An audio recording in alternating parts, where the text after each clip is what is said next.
analyst, Corby Kummer. I'm Marjorie Egan. NBC Sports Boston's Trenni Casey is here to update us on the bump in popularity of curling after the Winter Olympics and the huge crowd at Gillette for the opening day of Boston's women's legacy soccer team.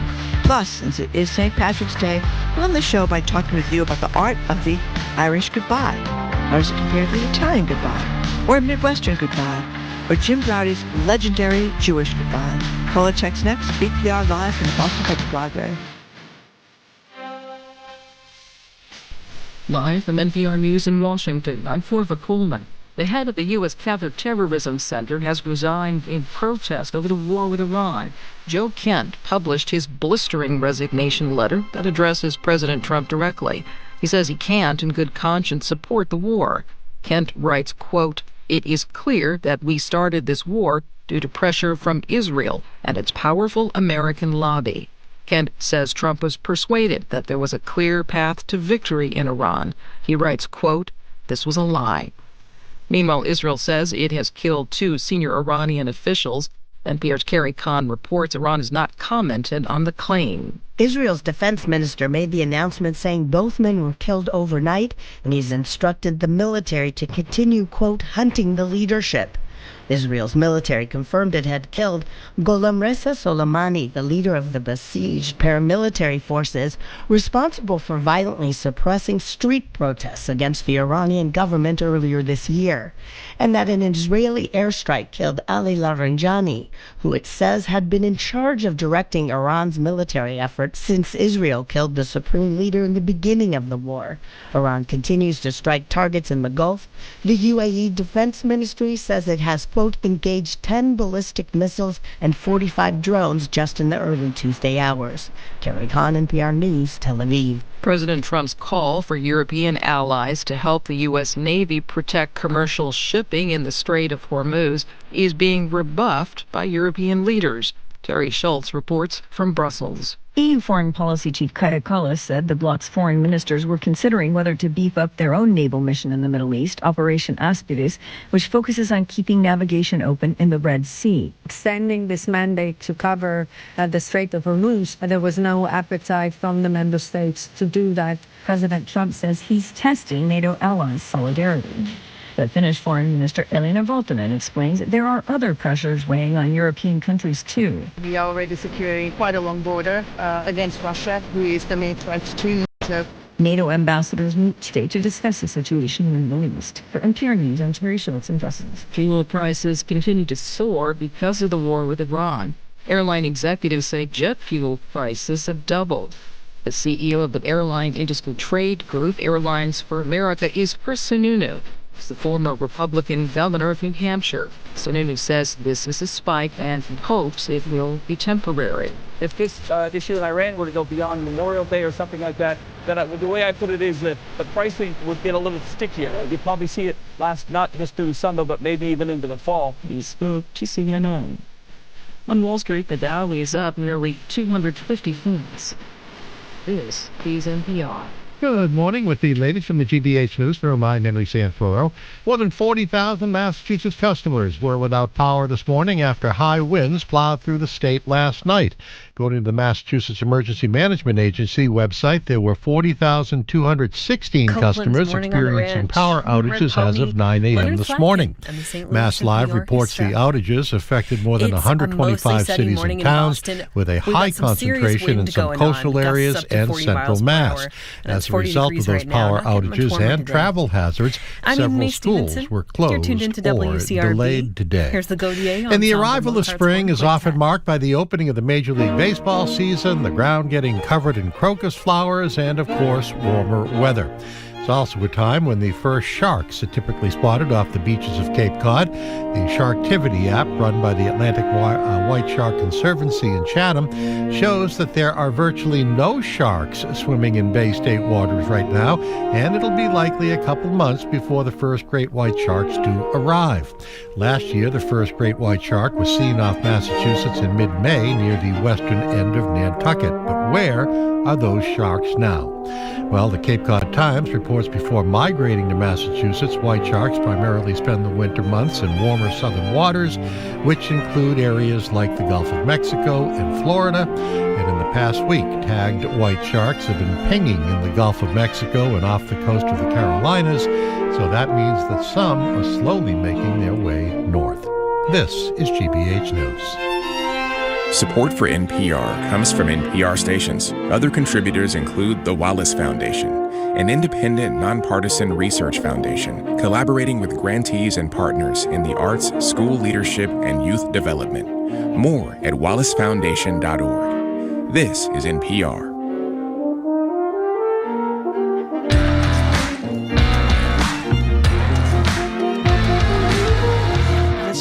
On GBH and NEPM, Jim Browdy and Marjorie Egan live from the Boston Public Library, streaming at youtube.com/GBH News. Thank you very much. We are going to be joined on Friday by Phil Eng, who runs the T. He's going to be here at the library for all our transit questions. He is the general manager of the MBTA. Plus, and your questions, too. He's taking questions. That's right. He's taking questions. Calls. The Attorney General is going to be with us Wednesday, March 26th at 11, also taking our questions and yours, and the Governor, March 27th at 11, also at the Boston Public Library. Hello, Jim. Happy St. Patrick's Day. And Thank both you of very us, much. I should say, I have a green T-shirt, not quite emerald green, and you have not some. quite emerald green. No, like, I'm a forest You're green. a forest green kind of St. Patrick's but green. Day kid. Okay. So we're going to start today with the state of politics in the world, but from a slightly different angle than usual. According to The Guardian, so few adults are choosing to have kids in America that across the country, many school districts are closing schools because of low student enrollment. The U.S. birth rate, this is amazing to me, has declined dramatically in recent decades. Not that it declined, but how deeply it did. In 1960, Marjorie, there were an average of 3.7 births per woman, almost 4. In 2024, the number was down to 1.6. That's according to the World Bank Group. You remember back in 2021 when then Senate candidate J.D. Vance, one of our favorites, said this to Fox News, which flared up again in the 2024 election. We're effectively run in this country via the Democrats, via our corporate oligarchs, by a bunch of childless cat ladies who are miserable at their own lives and the choices that they've made, and so they want to make the rest of the country miserable too. Let me just say, we are so lucky to have him. He is great. Are you one of the millions of parent-age adults who are opting out of child rearing? Is it the cost of living, the cost of childcare, perhaps a concern about raising kids in an unstable world with war, the rise of authoritarianism at home and abroad, climate change, on and on? Or are you having children despite it all?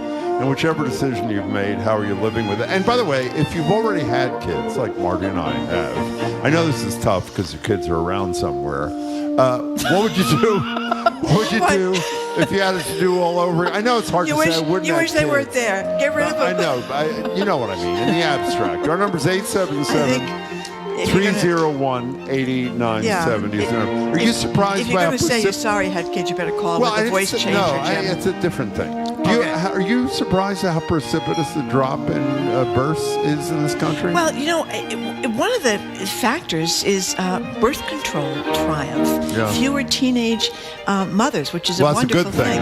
It's a wonderful thing because it's really hard to afford a kid when you're a teenager or even when you're in early 20s before you get into the work world. But I'm not surprised because the costs are enormous. I mean, we've really done nothing.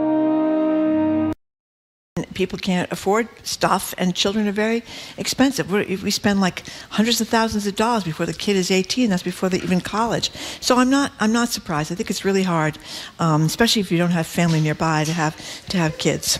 Yeah, but you know what I'm wait a surprised? minute. Let me say, I think there's a political part of this that is huge. You and I have been talking the last few days on the air and off the air about whether we make it through the next 2 years and 10 months, much less a life of a child. I don't know what the answer would be if right now the decision had to be made about having a kid. Maybe put it off until you figure out if we'll survive Trumpism? Well, I think you always have that kind of thing going on. I mean, some people worried about getting blown up by the Russians, years ago. And I think some people worried about the climate change stuff. I think there's always Well, our kids were kids of the 90s for the most part. Yep. I mean, and what was the issue that was causing you to even think about not doing the kid thing? I can't quite remember. Bill Clinton and the blue stained dress. That was a big issue in the 90s, as I recall. I told you my little kid, my younger daughter is now 32, who was like, I don't know, 4 or whatever it was. I told you this story a million times. She walks in with the television, we're watching the Lewinsky thing, and she says, "What did he do?"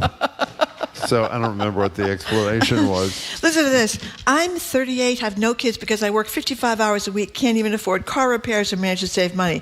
When 2 bags of groceries total $60 or more, how can I afford to feed and clothe the child? It's not fair to our generation. We've been robbed of this life experience through bad fiscal policies and billionaires running politics. Wow. I think that's a relatively fair statement. 877-301-8970. What? We're getting swamped with people with money complaints. 18 million families have lost their health insurance coverage. Yeah, let's have a kid without medical That's insurance. That's a very, very good point. That's a really good point, yeah. Eligible bachelor here. All I can report is the breeding prospects are harder in 2026. Breeding? It's not that I don't want to. Breeding. It's that I've been more responsible, but I am spouseless. Well, let me tell you, when you meet your would-be spouse and use the word breeding, I think you'll really do well with that. Listen to this. My wife wanted kids. We had twins. My wife still complains it was the biggest mistake she made. That's great. See, I tell you, some people are going to be willing to say it. 877-301-8970. Childless America becoming, there are far fewer kids. And by the way, you know what another real significant issue is? One of the reasons that Social Security is on the verge of going broke, and every single year when this do-nothing Congress acts at the last minute to do something and put off the problem or whatever, there aren't enough young workers to, forget births, there are not enough young workers to kick into Social Security to make sure all the oldsters are going to be able to get their benefits. Right. Forget them getting their benefits when they turn 60 or 70, bleak future for those of us who may need it, Jim. Very bleak, very bleak. Okay, 877-301-8970 is the phone number. Here's Hannah from Conway. Thank you for calling. Hi, Hannah. Hi. Hi. What do you think? Well, I'm in my early 40s. I decided about 25 years ago that I was not going to have children because of climate change and environmental devastation. And I have the maternal instinct. I love children. I ended up working in childcare. But I kind of feel like I've denied myself that part of life because I didn't want to put that burden on a new person. Do you regret it? I'm sad, but I don't think I regret it. How hard was that? I admire your principle, frankly. I don't think I have it in me. But how hard was that decision 25 years ago for you? Well, I guess it was hypothetical at the time, but it felt very, I felt very sure about it and have ever since. I guess it's been made easier since I never ended up with a spouse either, which maybe was in part because of that inner mindset I had. I don't know, but I really don't think the world is a safe place. Hannah, that was an incredibly honest call, and we appreciate you making it. Thank you. Please call us again. 877-301-8970 is our number. My 48-year-old unmarried son tells me he wishes I had not had him, all because of Trump and the degradation of the environment. I knew in my 20s what I know now. I would not have brought kids into this world. Here's another one. My name is Andrew. I'm in my 30s from North Attleboro. I message all the time. My girlfriend and I have been together a long time. While I'd love to be a father someday, we're not planning on having kids. Doesn't make economic sense.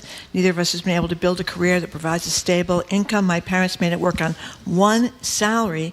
And growing up, I saw families get by on 2 basic jobs, but that feels out of reach now. And that, I think, is a common refrain. You hear from all sorts of people in that age group, 20s and 30s and even 40s, feeling that their American dream is out of their reach. You didn't read the end, but it's worth of Andrew's terrific text. The cost of living has gone up, wages haven't kept up, there's really no safety net, our quality of life already feels low, and we wouldn't want to bring a child into that. That's really horrible. Well, it's really sad. I think it's an awful thing to think if you're getting a decent wage. If you get 2 people and they're both making $80,000, you feel like $160,000 together won't get you a house, but it won't get you much of one anymore. It's crazy. Here's an anonymous text. Children, do you realize how hard it is to even keep a cactus alive? That's a very, very important point. 877-301-8970. On the other hand, hanging around with children, and, I got 2 little grandchildren now, really improves your mood. I mean, you see these little kids, and they're so fun, and they're so joyous, and they're so funny. I think that's why it's such a tough decision, right? I mean, it is mostly joyous. And you know what else, too? There's a real ugliness. A lot of these stories talk, it's getting ugly between breeders and so-called childless cat ladies, that people get accused for their decision. Like, if you decide not to have kids, people are on your back. Oh, how could you ever decide not to have kids? If you say you had a vasectomy and you're in your 20s, people, how could you possibly do that? On the other hand, there's a hostility going, kind of. People say that to other people. Well, there's these people that here. Where's the thing about the woman that had the podcast, that Alex somebody or other. Oh, here it is. Alex Madison and John Buford. I've never heard of them, but apparently they have this huge DINK, dual income, no kids lifestyle. Right. The viral video. They talk about it all the time. And then when Alex announced that she was pregnant, they got a lot of blowback. People were very appalled, said they were not going to listen to them anymore, said things like children are going to ruin your relationship, tell Madison it was going to ruin her body, all this kind of stuff. So there's a tension between both sides. I'd say to those people, shut up. Well, it's none of anybody else's business. Really? Exactly. But a lot of people are into other people's business, Jim. They are? Yes. I don't know anybody who's like that, Marjorie. Oh, my God. Dan in the car, thank you for calling. Hello, Dan in the car. Hello. How's it going? Good. I felt super compelled to call in, long-time listener, but I've only called like once before, and I somehow got through. So thank you. I just wanted to talk about the cost of childcare and how that's really something that makes having children unsustainable right now. My wife and I both have jobs, and we make plenty of money, and the cost of childcare is so high that it makes sense when you add up, everything at the end of the day. The amount of money that costs just isn't sustainable to go to work every day. So luckily we pay for 2 kids, a 1 and a 3-year-old, $36,000 a year right now, and that's cheap. That's the cheapest I've ever paid for them. So I've been up near 50, and we moved and switched schools, and now we're where we are, and it's just an unbelievably good school. We're very lucky, and I just feel for people that aren't able to have a job and hold a job because they're stuck at home taking care of the kids. I say stuck, but I love my children. I spend 3 hours with them every morning and 4 hours with them every night, and I'm thinking about them right now. So I want more, but we can't afford more. Dan, I'm really glad you made your second call. At least from our listeners, the consensus is it's not about money. It's money. I mean, Hannah was about climate change, and other people have said they're not happy with Trump, but money seems to be the big thing. I'm 27, female, just starting my career, finishing my PhD. Kids have never been on the table. I've never been interested in having a kid. Huge reason, because I don't think I'll ever be able to afford a home. I'm currently pursuing a sterilization consultation. Listen to this. Oh, you're right. There are some people talking about school shootings. Diane from Melrose, anonymous texter. Future is bleak, but most anonymous texter from Rhode Island. You didn't read this, right? I'm 20. Also, this person's also 27 from Rhode Island. Even with the combined income of my girlfriend, we could not afford a kid if we wanted. It's hard enough paying the mortgage, which just went up $100. 877-301-8970. I don't mean to insert the political situation in this, but we basically have a bunch of billionaires running the government right now who've thought it was okay to take away people's health care. There was a child care thing that Biden put in that would allow small child cares that deal mostly with people that don't have much money. Trump's trying to repeal that, right? He's trying to repeal it. Yeah, they would, and the child care places can't afford that if you don't pay the money up front. The government is done nothing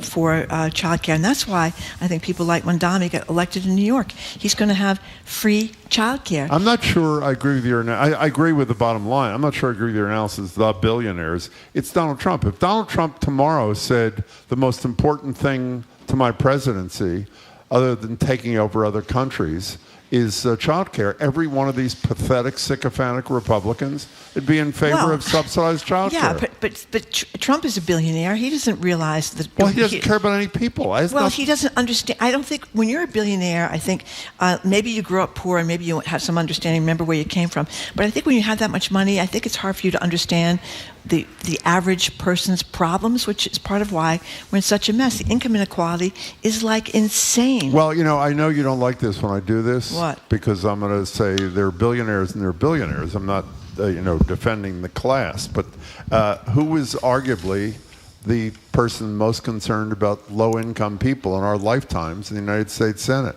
A senator from Massachusetts who's one of the wealthiest senators ever in the Senate at that time, Senator Kennedy. I think a lot of us think he was doing penance for the rest of his life. Well, maybe he was. Because of Mary Jo Kopechne. Mm-hmm. It's very possible. But the point is there are a lot of really wealthy people. Yeah, there are. Who and care deeply about But I would say poor. Right now, particularly, it's almost sickening how much money these people have that are running the government and taking away people's health care. Well, that part of the government people I would totally agree with. 877-301. I think they're all almost billionaires. Here's Lutnick, Besant, Besant, the guy that's interior. There's this president guy. Yeah, the president. Yeah. RFK Jr. may not be a billionaire, but he's got several $1 million. Here's one, anonymous texter. Whoops. We forgot to have kids. Now we're dealing with the stress of helping with this as elderly parents, and we're sort of joking, wondering who the heck is going to take care of us. Yeah. And we're all. By the way, that's a good reason to have children. Elder care is so totally unaffordable. It is unbelievable. No, that is a good point, though, because I that's my plan. The granny flat kind of deal, living in the backyard. That's my plan. And if I didn't have any children, I wouldn't have anybody to live in the backyard of. You know what I mean? Listen, this is really horrible. What? Annie in Norwood, my husband and I just had our second baby in July. I feel guilty that this is the world we brought them into, but they give me so much joy, which goodness knows I need more of. I mean, it's amazing. Well, that is true. That is true. Every time I babysit or even visit my grandchildren, I mean, it's like endless. Not that it isn't exhausting and tiring. I have to come home and sleep for 4 hours, but it's very, very uplifting. Well, you know what's really good about you babysitting for your grandchildren? You never complain to your friends about it, which is really. Oh my God. Oh my! I'm not saying that's you. No. I'm saying in the abstract. In the abstract. There's some people who might occasionally whine about. I'm very popular now. Very popular. Matthew in the car. Thank you for calling. Hi, Matthew. How are you? Hi, Jim and Marjorie. Hi, thanks for having me. Thank you. Well, I just wanted to. It was amazing when the last caller was speaking how much it sounded like my situation. My wife and I are professionals. She's a specialist in pediatrics. I'm a marriage and family therapist. And in order to do our job, we have to spend about $5,000 a month on childcare. And there are not any cheaper options for us.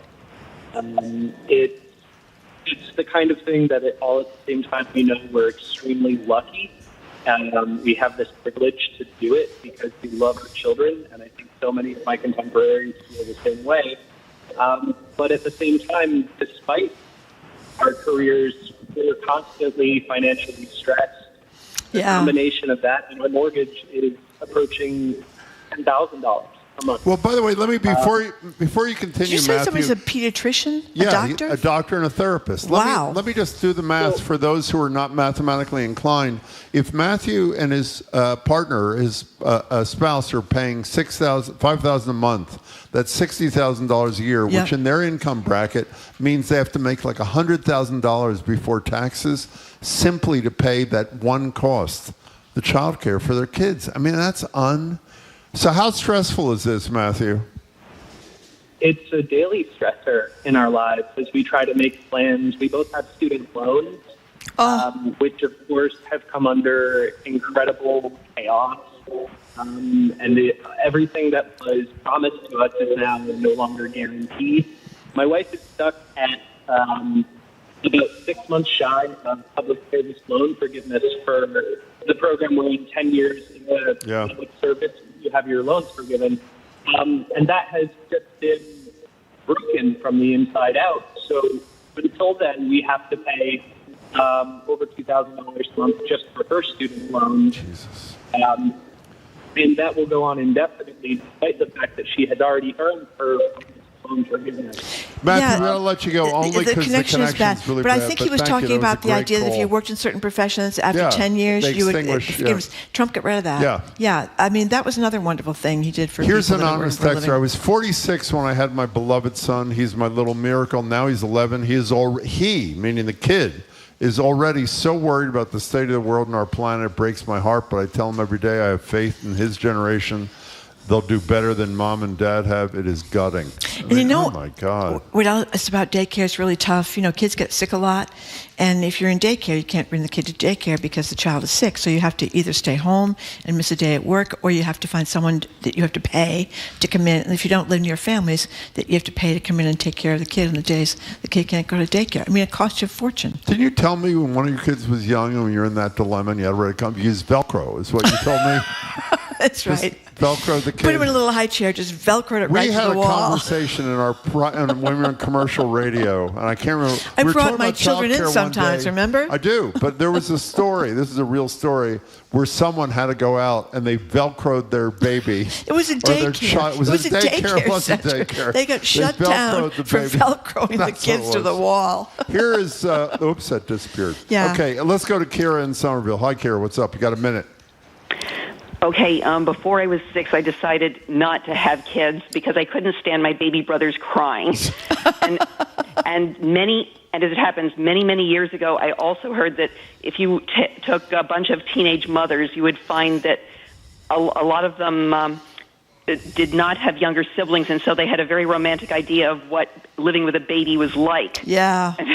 And unfortunately, that attitude, at least, has become a lot more common even with people in their 20s because families with only 1 or 2 children are a lot more common than they used to be, so they didn't have younger siblings either. Also, there are those who say that this is not a world to bring kids into, and then there are those who say that no sensible person would want to have had children before, say, antibiotics became widely available, so why not have them now when we're more blessed than even kings were a century ago?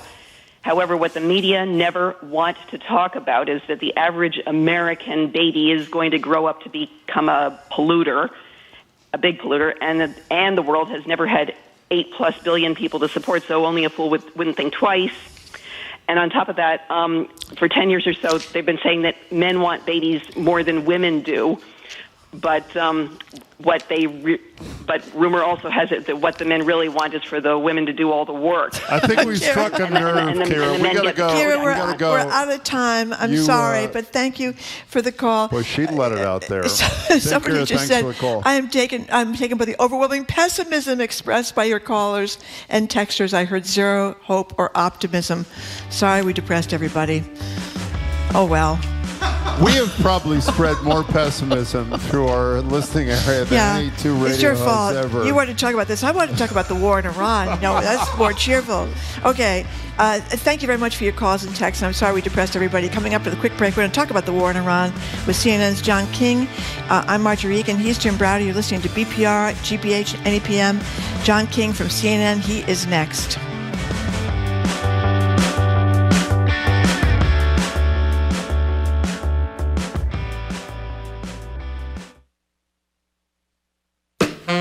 I'm Jared Bowen. Today on The Culture Show, We Black Folk.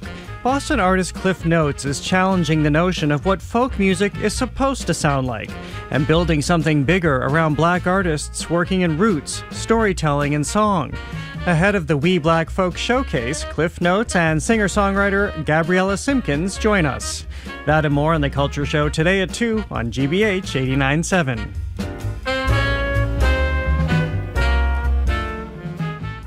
Our programs are made possible thanks to you. And MIT Federal Credit Union. Their mortgages are built around their members with personalized guidance. Memberships open to the public. More at mitfcu.org. Federally insured by NCUA, NMLS number 39923. And the DeMoore McKim School of Business at Northeastern University, where graduate students can build vital business skills through experience. Business Bootcamp Series, April 13th through 17th. northeastern.edu/businessbootcamp.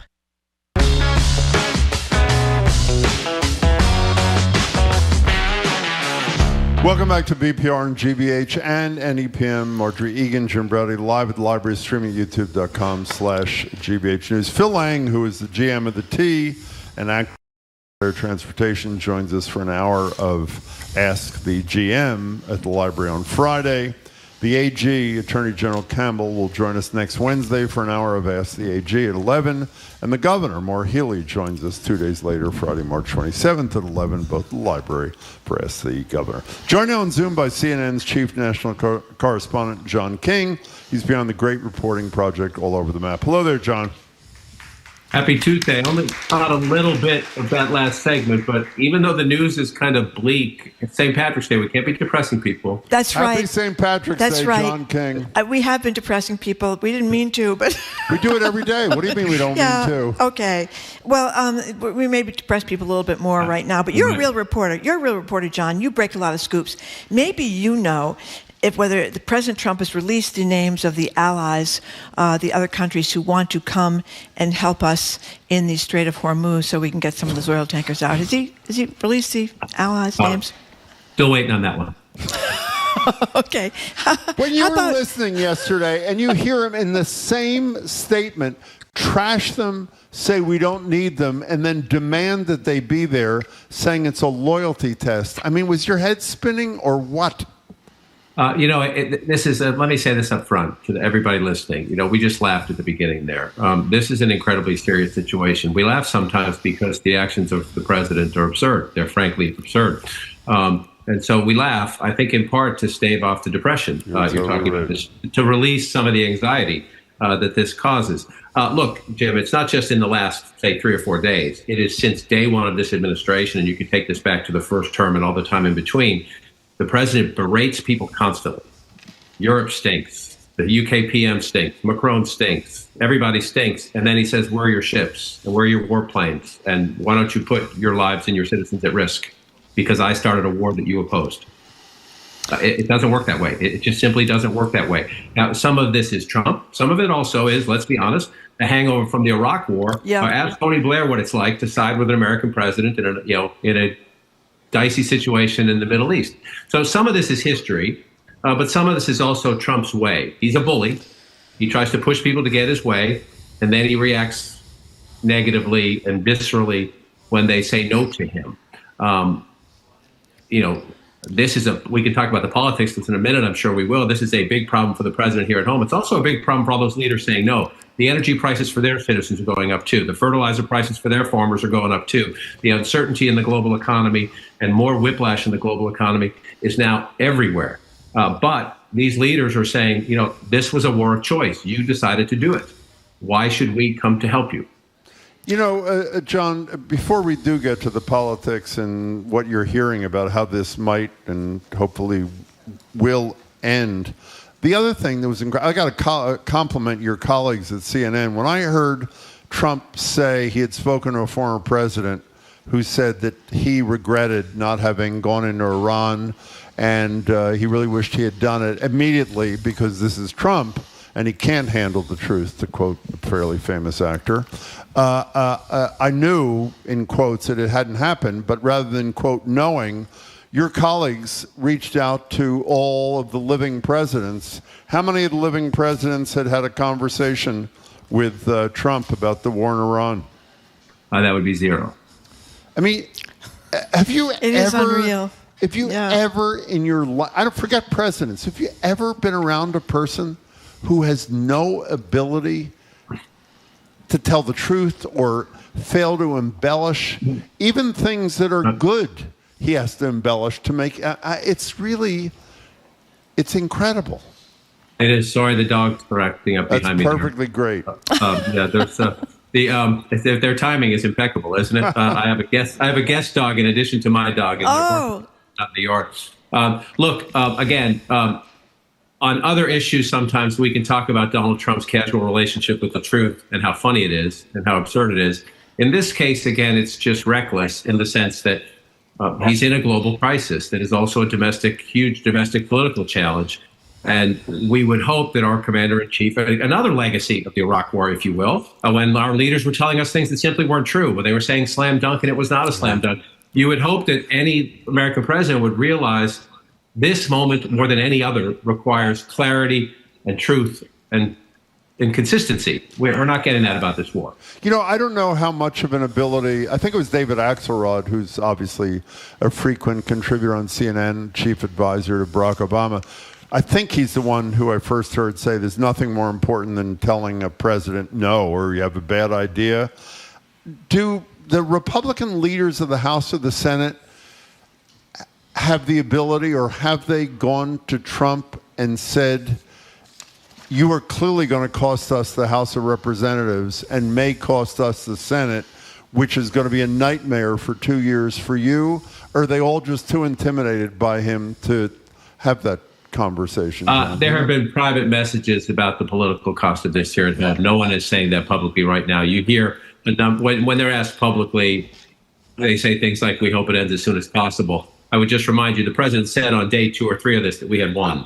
Yeah. We're now at 3 weeks, and counting. So we're 2 weeks past we won. I do not want to make a direct comparison. So please, hear me out. Maybe barking there, but this politically is reminding a lot of Republicans of George W. Bush under the mission accomplished side. Mm-hmm. Yeah. That you have to be, there are no U.S. boots on the ground in Iran, and let's hope there aren't U.S. boots on the ground in Iran. This is a very different operation. But from a political standpoint, again, as commander-in-chief, when you send a message that we have accomplished the mission, and then days and weeks, and let's hope this doesn't go into months and years later, but we are days and weeks into it now after President Trump said that, just the inconsistency of that.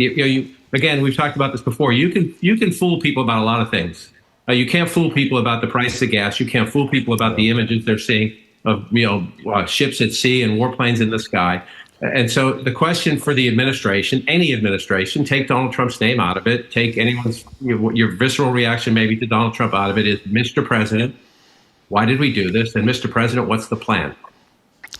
Yeah, well, it sounds as if, from what I'm reading, John, correct me if I'm wrong, that without boots on the ground, we're not going to get the nuclear material that Iran has, the so-called near bomb-grade nuclear fuel. So part of the issue here is they continue now to use the heavier bunker-busting bombs, but Iran knows what it's doing here, right? And so are you going to get all of it? You can. We have seen this cycle many, many times, whether it was through the Obama negotiations or the past Israeli bombings, that you can set Iran back. But Iran they have a very smart program. I'm not giving them credit, I guess, but it's very deep underground. They have the scientific technique. They have the ability. They have the expertise. So you can push them back. You can't eliminate it unless, again, you take over the country. Yeah. Or you have some sort of regime change that ends up in some friendly or at least business relationship where they'll let you go in and get it and take it all out. We're not there. We're nowhere close to there. Even now, the analysis is saying if you want to have the Straits of Hormuz open, because Iran has mines and Iran has drones and Iran has these targets around the world that can do small terror operations, you would need boots on the ground on the Iranian side of the Straits. John, I'm embarrassed to say that when I read the story, or maybe saw it first on CNN this morning, about this election denier, head of the National Counterterrorism Center, Joseph Kent, resigning. I'd never heard of the guy, and he was Senate confirmed. He's a pretty important, has a pretty important position, and he resigned either this morning or last night, I'm not sure, saying, because of the Iran war, saying it was clear there was no imminent threat. I'm assuming, if he hasn't already, Donald Trump will say, I don't know the guy, he was a horrible person. He finished it. He has already? No, he also said we started this war because of pressure from Israel and its powerful American lobby. Very important. Which is a big deal. Does this have any impact, or is this like a 2-hour story in America in 2026? Well, it is proof. It is proof. Sorry, I was trying to get the dog to follow me. That's not working very well. You know who's in charge in the King residence? It is not me. So, look, it is one official, and you should never overstate such things. However, a lot of these people who came into the government under Donald Trump wanted these positions. They were feverish to get in because they said the deep state was leading America into forever wars, that the deep state and the intelligence community was warping things to help the oil industry and to help America, start all these wars. And then they see Donald Trump doing exactly the opposite of what he campaigned on. So they say they can't stay. So it is one official. We should not overstate it. But I think it shows you that the people who believed what Donald Trump said in the campaign are having a hard time with this. And that includes officials who joined his government. It includes members of Congress who supported the MAGA agenda, who believe wholeheartedly that the United States should be very careful about projecting military force overseas. And the question now is, what does it do politically? Again, because that's my job. What does it do to Trump voters in the midterm campaign, where he already had a lot of disruptions in the base? Talking to John King from CNN, of course. So here's President Trump in the Oval Office on Monday speaking about Cuba. Let's hear the sound. I do believe I'll be having the honor of taking Cuba. That'd be good. That's a big honor. Taking Cuba. Taking Cuba in some form, yeah. Taking Cuba. I mean, whether I free it, take it, I think I could do anything I want with it. You want to know the truth? Oh, I mean, what are we to make of that? The tone, Marjorie, says it all. We're going to be taking Cuba. Again, what did Donald Trump campaign on? Number two, again, take him out of the equation. We have a lot of issues with Cuba. We've had them for decades and decades and decades. Cuba, like Venezuela, like Iran, is a sovereign nation. The United States, I was taught in school and by my parents, was a democracy. And then our message around the world was to promote democracy and to promote decency. This is a very different Donald Trump, which is why it causes a lot of dissonance. Again, if you support Donald Trump, if you oppose the regime in Cuba, take Cuba. Yeah. Take Greenland, take the Panama Canal, take Venezuela. Now it's a business transaction. I guess that's the part that sort of it's so outside of the realm of what I've been, the 30 plus years I've been in Washington, the 10 years I covered the White House. We don't expect our president to talk about other countries essentially as a business transaction or as just a power play. I'm bigger, I'm stronger, therefore I can take you. That is outside the norm of, I think, what anybody listening here, maybe we're going to reteach what we teach in schools, but that's not how we were raised about who the United States was in the world and the responsibility of our president on the world stage. Now, he won the election. We'll see how this goes. But it is just completely, we always say this is not normal, or this is a new norm, or this is outside the lines. To hear an American president saying, I will take a foreign sovereign nation is bizarre. To another, I don't know if I can call it an initiative, but a set of statements. Last week it was Hegseth at one of his early morning briefings, talking about how he couldn't wait till David Ellison, friend of the president, takes over CNN, because CNN, as we know, is so horrible. Then we had Brendan Carr, the head of the FCC, immediately after he meets with Trump, what a surprise, talking about taking away broadcast licenses because of the horrible reporting that's not complimentary of the president or his actions around the Iran war. And then Trump citing treason is what some reporters, networks should be charged with, which of course is punishable by death. The power of that bully pulpit with a serious part of the population, it seems to me, in addition to helping destroy trust in responsible media, also puts people like you and others at great risk. What's your response to, what's your reaction to Hegseth and Trump and Carr, John King?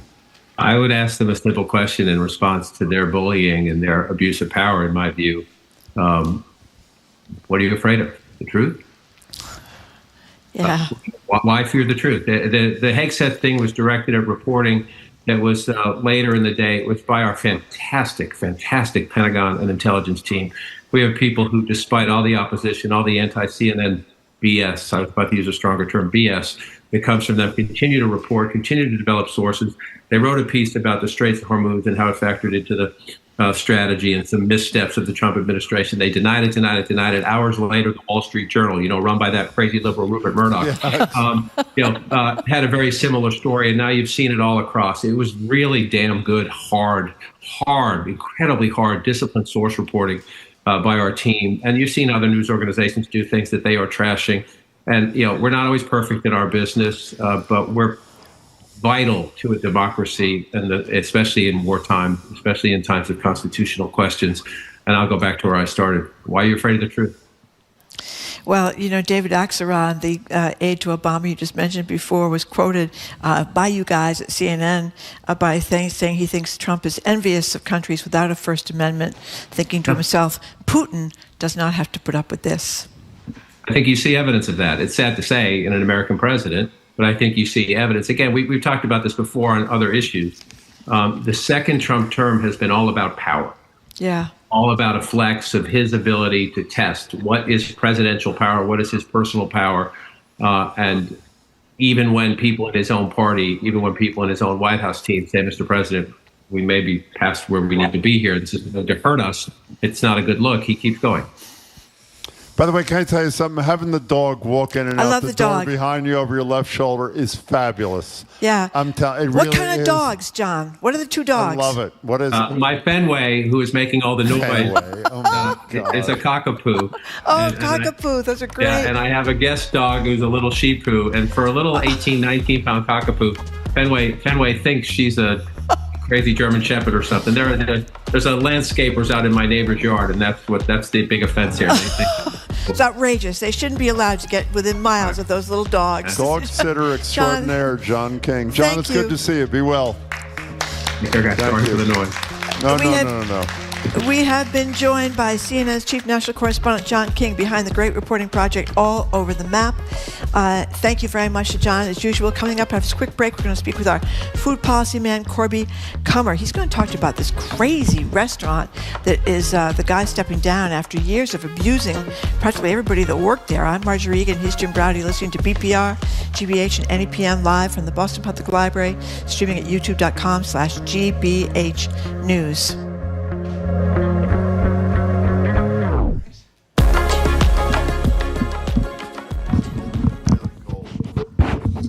When you get ready with GBH's Morning Edition, you start the day informed. All eyes are on the Supreme Court today. Ready for all the elements. We have mostly sunny skies for today, a little breezy as well. And relaxed, because you're covered on the issues that matter most. The latest headline news concerning the CDC. Get ready with us. GBH's Morning Edition with Mark Hers. Weekdays starting at 6 on GBH 89.7. And streaming on the GBH News app. Support for GBH comes from you. And Babson College, where you can advance your career with an MBA or specialized master's at the school ranked #2 best college in the United States by the Wall Street Journal 2025. Babson.edu/grad programs. And Windhorse Counseling, where they believe healing happens when it feels human. Their counselors support children and adults through a collaborative approach and through the employment of therapy dogs. More about their team at windhorsecounseling.net.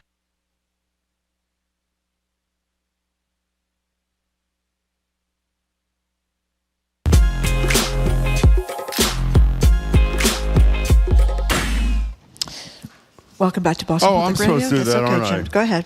You love that, didn't you? That I screwed do. Up there. I love it when you make mistakes. That's right. Welcome back to BPR on GBH and NEP. I'm never criticized you for making a mistake. Never. Marjorie Egan and Jim Browdy with Live at the Library, streaming youtube.com/GBH News. Phil Lang for Ask the GM on Friday. Attorney General next Wednesday for Ask the AG. And Governor for Ask Maura Healey, the Governor, a week from Friday, all at the library. Joined now by Corby Kummer, Executive Director of the Food and Society Policy Program at the Aspen Institute, Senior Editor at the Atlantic, and Senior Lecturer at Tufts Friedman School of Nutrition, Science, and Policy. Hey, Corby, how are you? Hey, Sam. Hey, Marjorie. Good to see you. Well, I can't wait to talk to you about the story of this restaurant, which apparently NOMA ranked #1 in many of these surveys. In the Michelin world. stars. Yeah, where the guy that ran it was crouching under counters to stab his staff with a fork when they walked by, etc. So tell us his sins and what's going on. So Rene Redzepi put Copenhagen on the map as a world tourism center, as a world culinary center. He started a conference called MAD for chefs every year. He really changed the food landscape around the world. Part of it was foraging. He, in this very northern climate, would go and get sea buckthorn and live ants and live grasshoppers and all kinds of ingenious, weird, nature-driven ingredients and meticulous, beautiful plates and cuisines. Also, his way of working was new. But it turns out it was new in going to nature and understanding the connection between what grows right on the ground, right in the forest, on all these hikes, and what ended up on the plate. But his way of working and running a kitchen brigade, he had been classically trained, which is to mean in France and Spain, working with a lot of chefs who throw temper tantrums all the time. So did he.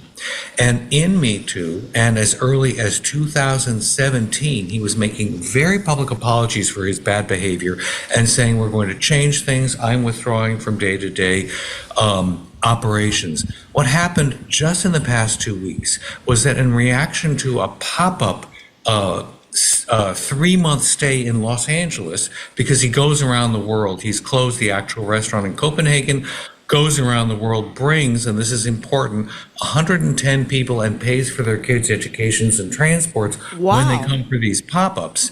So it's a very important traveling circus when they go to Osaka and now Los Angeles. But it was $1,500 a meal.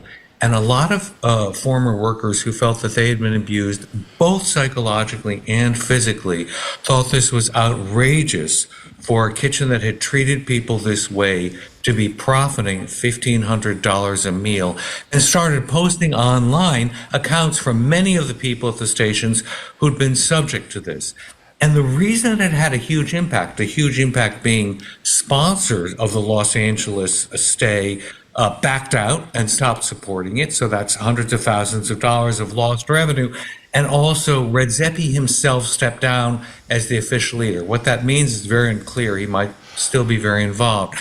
He'd done a really many mea culpas over the years, but the extent of, as Marjorie said, crouching under the kitchen counter with a barbecue fork to punish people, punching everybody on the line for a teeny tiny mistake, gouging a leaf with the tweezers that one person on the line had made, ritual humiliations.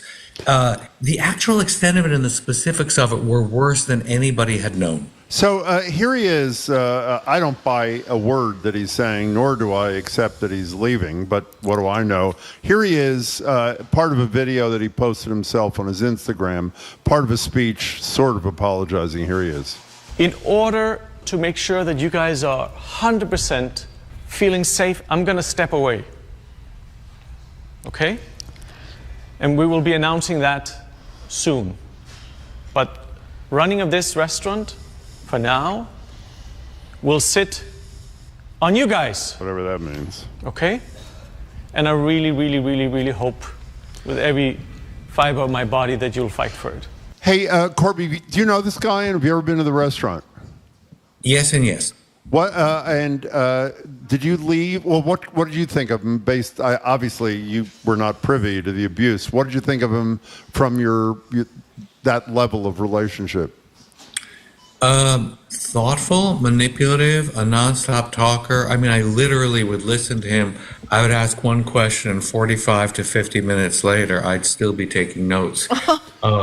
He was part of a sort of worldwide network of a bad boy, charismatic, kind of sexy chefs who were leading the food world and saying this is a pirate, swashbuckling, noble profession.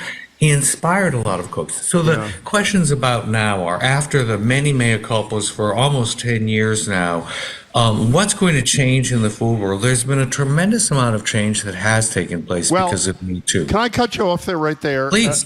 I had one of the thrills of my media career, such as it is.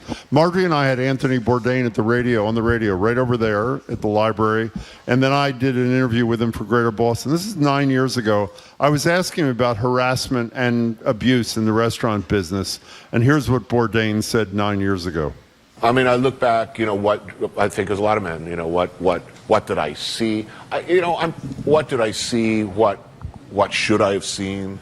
What did I hear? What did I not hear? And why didn't I hear it? Why was I not the sort of person that people felt would be an ally? So I think, a lot of us, particularly, it's been 18 years since I've been in the restaurant industry, but I spent 30 in it.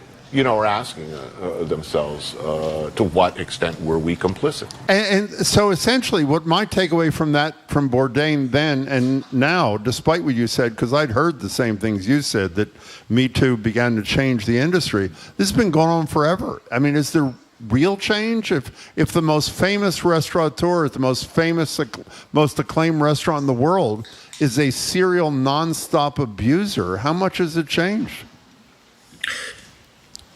The reason I'm hesitating is because I think that he did step away, and I'm not sure what the abuse has been in the past 5 years, because almost all of the stories that are coming out online predate the pandemic.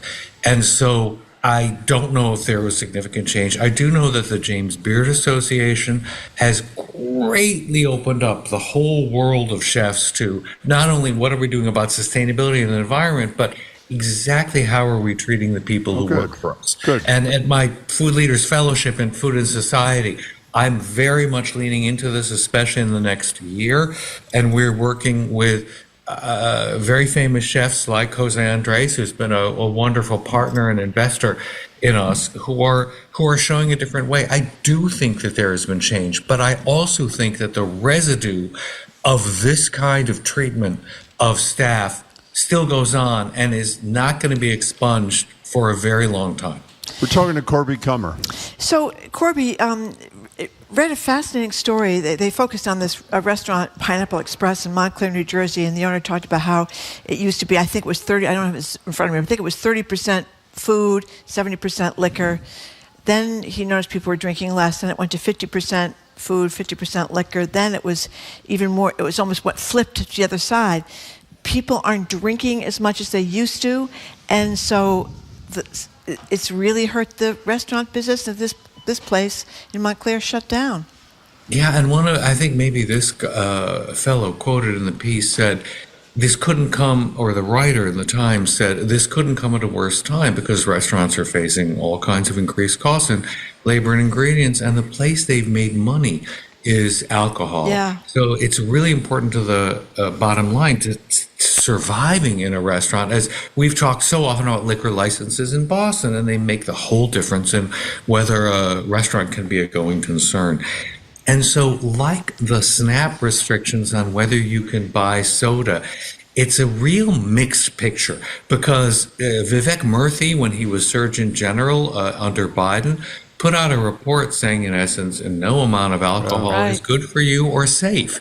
And so he was trying to start a national campaign to reduce alcohol consumption. Now, for whatever reasons, Gen Z is greatly reducing the amount of alcohol it drinks. And even if one of the insights in the piece is that people still want to have drinks when they're having fancy meals out, they love that experience, but it's non-alcoholic drinks, and it takes the same amount of labor, but you can't make the same margin on the ingredients that go into it. So it's very hard to make up the lost income from this lower amount of drinking, which is probably a good thing for people's health overall. But isn't it, I mean, this almost like a death knell story to me. I mean, I don't know if you mentioned this, my apologies if you did. In the same story read, a Gallup poll, only 54% of this people in this country, you said that? No. Or even drinking, which I was, and as you say, Gen Z is the most egregious. Another thing I didn't know, which I'm embarrassed I didn't know, is that I understand that GLP-1 drugs reduce your interest in eating. I didn't know it reduced your interest in drinking too, apparently. Oh, absolutely. So that has an effect. So, I mean, how does a restaurant industry that's so dependent upon its primary profit source, well, not disappearing, but being reduced in size and volume, how do they survive that? They might not, unless people can be convinced that non-alcoholic drinks and wonderful mocktails and this whole program are worth the same price that cocktails are, which a number of restaurateurs have had success. They do get very high prices. If you've ever looked at the non-alcoholic menu list, it can be like $13 to $20 for these cocktails also. But unless they can keep that going, it's just so much harder when you don't have a bottle of wine that doesn't require labor. All you have to do is uncork it and keep it flowing at the table, and you've got your profit margin the minute that cork comes out of the bottle. But can I say one thing about that? My older kid does not drink. She has, she has a physiological issue. I can't think of what the word is. My apologies. And often she won't order a mocktail, even though she loves good ones, because she can't believe a mocktail is as expensive as a cocktail. Yeah. You know, so, I mean, even though... And she's your daughter. That's right. She is my daughter. Jim is a notoriously easy to Excuse me? tip over. 2 sips of a beer, and Jim has had enough for the night. You know, when you're as big as he is, it's kind of embarrassing. But you know what was a quirky little thing in this story? That for some reason, margaritas seem to be holding their own. That's a great point. You know, so if you get tequila there, I don't know if it's the tequila or if it's the freshness of the margarita. What do you make of that? That certain drinks come into fashion. I view margaritas and salsa and chips as sort of a sacred trio. Yeah. And this is something that people want. And so if you find drinks that people want, it's just that I'm all in favor of restaurants finding a way to break even and keep labor paid, a fair wage, but I'm not particularly in favor of inducing people to drink more than might be healthy. So are you in Chief Justice Roberts' chamber? Where are you calling from? What are all the... It's a beautiful background. I'm in a library in New York. It's beautiful. It is beautiful, yeah, actually. very beautiful. It really is quite beautiful. I'm sorry to distract you from your whatever rounds here, Margaret. Go ahead. Okay, there's this effort, of course, to bring food prices down. That's one of the big things Trump was talking about. But this theory that the problem is not just food prices, but corporate consolidation. Oh gosh, monopolies and price fixing have become really, it's at least 20 to probably 40 years. They were a big problem. And during the pandemic and after, the fact that all meat is processed by 3 giant corporations, global corporations, one of which is JBS, we read sickening, horrifying stories of the indifference to people dying left and right of COVID, the companies getting together to convince Trump under Trump 1 that meat workers were essential, which was a complete fiction, because indeed they were merrily selling to China. It wasn't urgent meat consumption in the U.S. that they were supplying. And now there's a big strike in Greeley, Colorado at a big JBS plant to look for better wages. But the consolidation, we've been reading 2 stories about this, and one had a new detail of supermarket chains that really, I think, should send chills to anybody who cares about food prices, which is that Walmart and Kroger are 2 of the large chains that are introducing variable pricing. So you see this in ticket and concert tickets and even Amtrak tickets and airline tickets, that if there's more demand, the price goes up moment by moment. So supermarkets, depending on the volume of traffic there and what people are buying, will raise prices minute by minute. You know, it makes sense as soon as you hear it. If they could install the software to be specific to certain stores, you know, why not do this? All sorts of other industries are doing it. But it's going to be terrible for the consumer. Hey, can we go? We only have 30 seconds left. I should have asked you this before. I don't know. I forgot. When you dined at Noma before this guy was internationally disgraced, did you leave saying this is the best restaurant in the world? I would never say something like that. I left thinking it was a really memorable experience. Part of it was the pressure you were put under, because one of the innovations of Noma was having chefs come out of the kitchen. You've sort of been watching them and actually serve your meal. You didn't know they'd just been pierced by a barbecue fork in the chin. Good answer, Corby. Corby, it's good to see you as always. Enjoy the library. Read all the books. Thank you very much. We've been speaking with Corby Kummer, Executive Director of the Food and Society Policy Program at the Aspen Institute, a Senior Editor at The Atlantic, Senior Lecturer at Tufts School of Nutrition, Science, and Policy. Yeah, he didn't pay young people either. I forgot that part. He just didn't pay them. Interns. They were all interns, we say goddbye to those of you listening on NEPM. Thank you so much for tuning in at NEPM. Fabulous 413 is at 3 o'clock this afternoon on NEPM. We're going to keep going here in Boston. Up next, after this quick break, we're going to talk with Trenni Casey about this huge crowd that turned out for women's soccer at Gillette. What has happened to the Iranian women's soccer team? And curling, can you believe it? Supposedly the most watched sport in the Olympics. I'm Marjorie Egan. He's Jim Browdy. Trenni Casey next. You're listening to BPR, GBH, and NEPM live from the library, streaming at youtube.com/GBH News.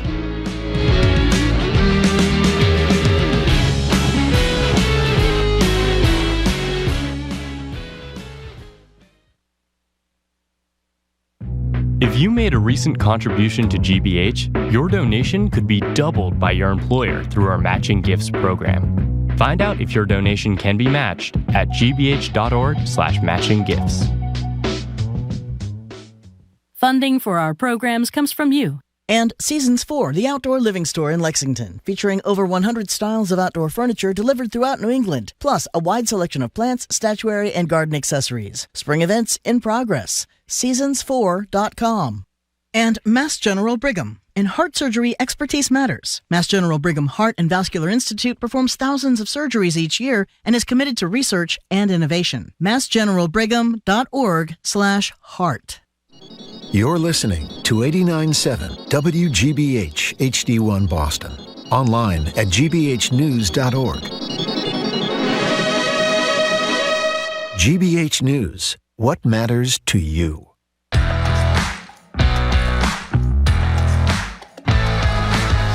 Welcome back to Boston Public Radio, 89.7 GBH. Jim Browdy and Marjorie Egan. We are broadcasting live from the Boston Public Library and streaming at youtube.com/GBH News. Thank you. On Friday, we're going to be joined to take, he'll take our questions and yours. That's Phil Eng, who's head of the MBTA. He's going to be here at the library at the same, March 25th, it's the Attorney General is going to be here at the library at 11 o'clock, also at 11, but on March 27th will be Governor Maura Healey, both at the Boston Public Library. Hello again, Jim. You know, you're wearing your coat in the library. Because it's cold. Yeah. It's cold here.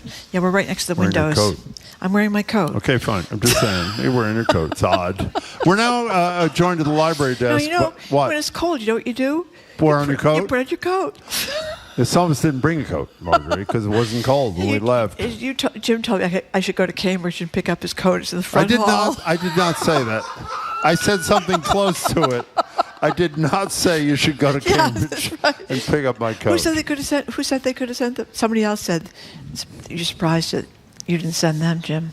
Well, Jamie was busy doing other stuff, so I didn't want to do it. We're joined now at the library by Trenni Casey, anchor and reporter for NBC Sports Boston and a BPR contributor. Hi there, Trenni. Nice to see you. I could have swung by and picked up your note. I didn't think of you. Next time I will. Thank you. I appreciate it. I am bummed that you guys didn't think of me with your dink discussion at the top of the show. Oh, my God. Oh, that's Queen right. Dink Dual right here. income, no kids. That's right. We have a whole group chat called Double Dinks. It's us and another couple who are also dinks. So do you mind sharing with us the discussion you and your fairly new husband have had, or no? Yeah, I mean, when we first started dating... if people weren't listening at 11, we were talking about the decision by a far greater number of people in this country to not have kids. And most of the people who called or texted said it was about the money, not about politics. So for us, it was more about timing of life. I didn't meet my husband until I was 43. We met in 2020. And we didn't marry until 45. And quite frankly, at that point, I didn't want to have to go through all that I might have to endure. We wanted to enjoy being married. We got a dog, and we like our life. And honestly, well, we did. We got a dog. We're fur parents. We have 2 dogs now, 2 lovely dogs, a boy and a girl. And where money did factor in, though, Jim, is that like both of us, we would have to have a bigger house or move outside of the city. It would drastically affect our lifestyle. Like we like to travel and do things. And now we do those types of things with our nieces and nephews and stuff. But mostly, we always say the conversation might have been different if we met at 33 instead of 43. But for me, like it's hard on your body. People are always like, I can't believe you're 48, almost 49. You don't look it. You know what I say? I didn't have children.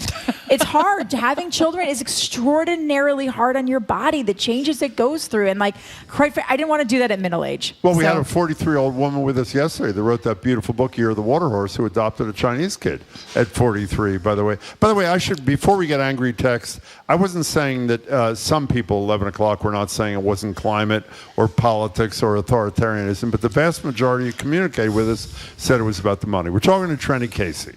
So, Trenni Casey, I was really excited for the women's soccer team down at Gillette. They got a huge crowd. Tell us. Yeah, over 30,000 people went to Gillette to watch Legacy FC take on Gotham FC.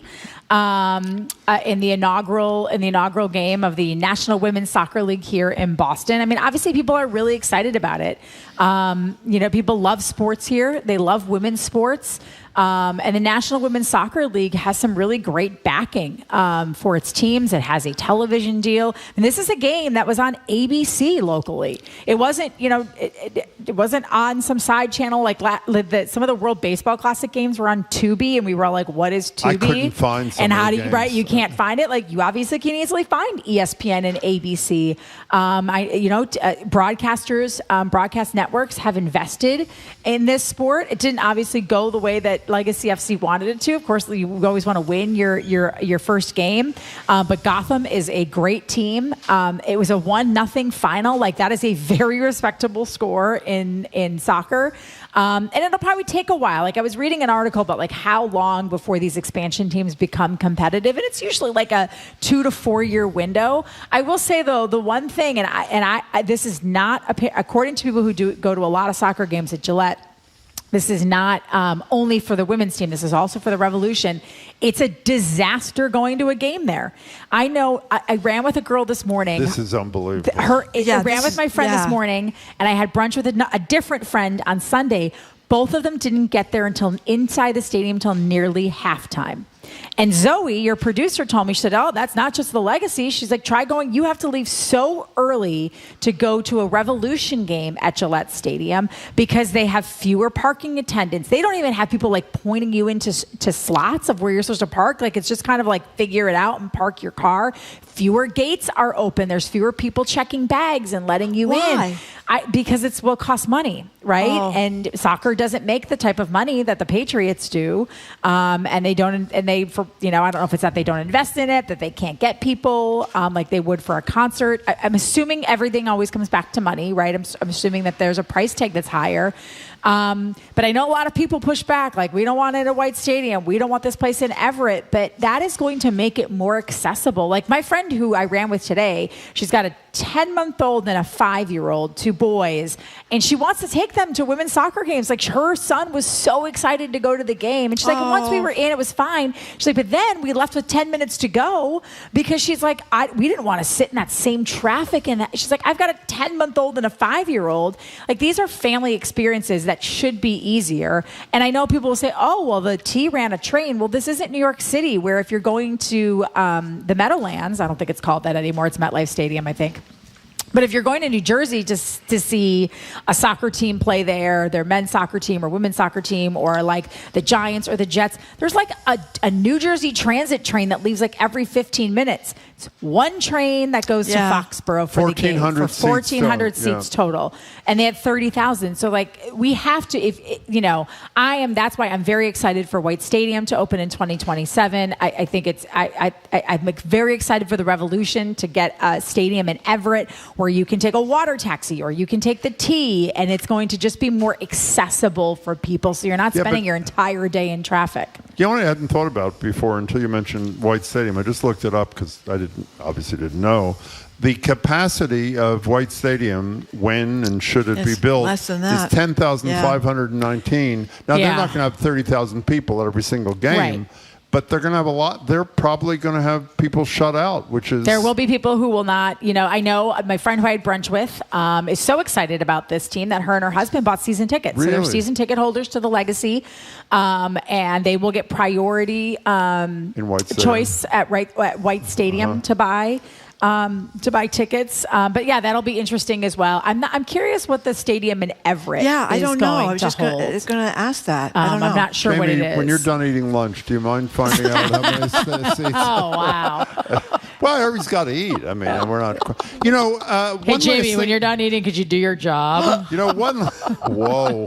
One last kidding, that was Trenni, not me. One of the interesting things I read about the stadium, which it never occurred to me because I know it's shocking. I was not a soccer star, is the normal turf is, they don't call it artificial. Yeah. And this was grass. Obviously, they put it down not for these teams, but for the World Cup. And the players, those players whose comments I read said this is so much better. So much better. Because the ball is so much more manageable. It doesn't skid along the surface. So will they keep grass or it's too expensive? No, they won't because of football.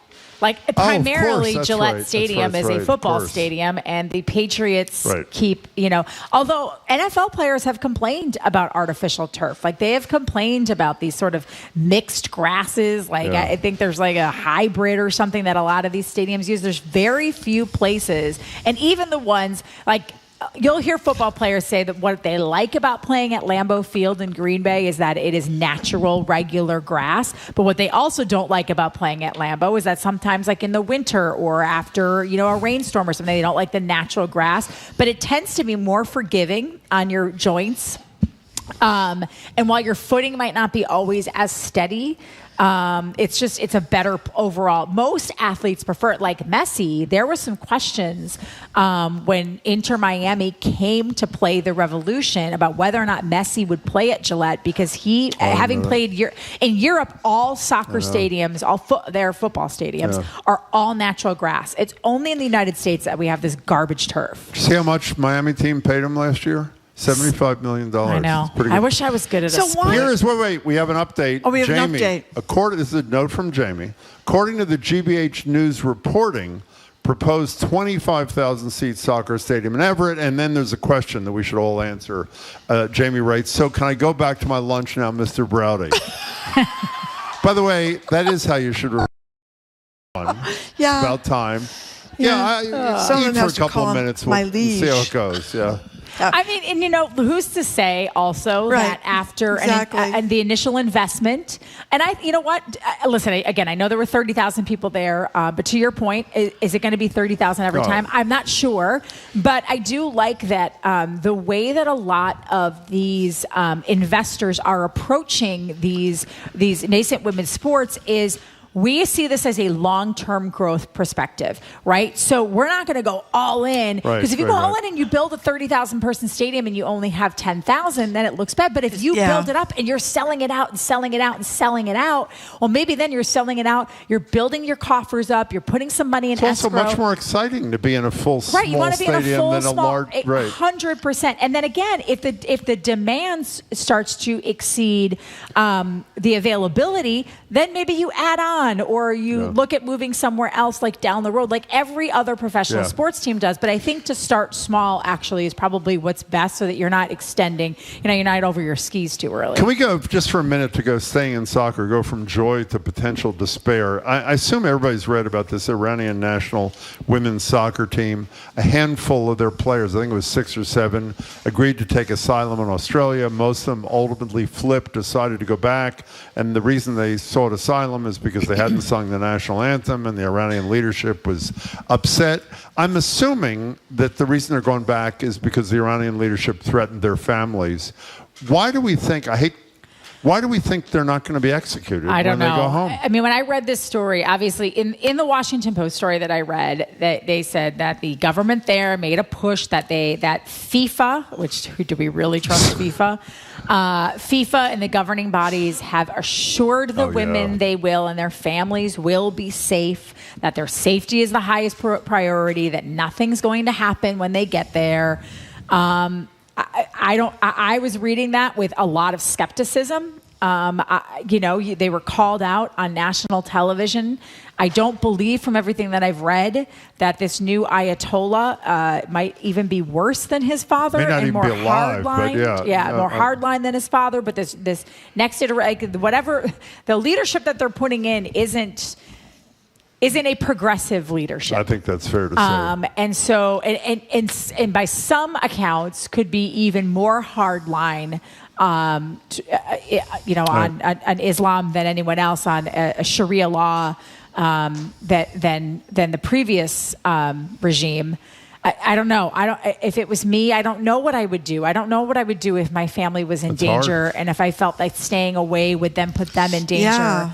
I don't know with the 2 women who did choose to stay in Australia.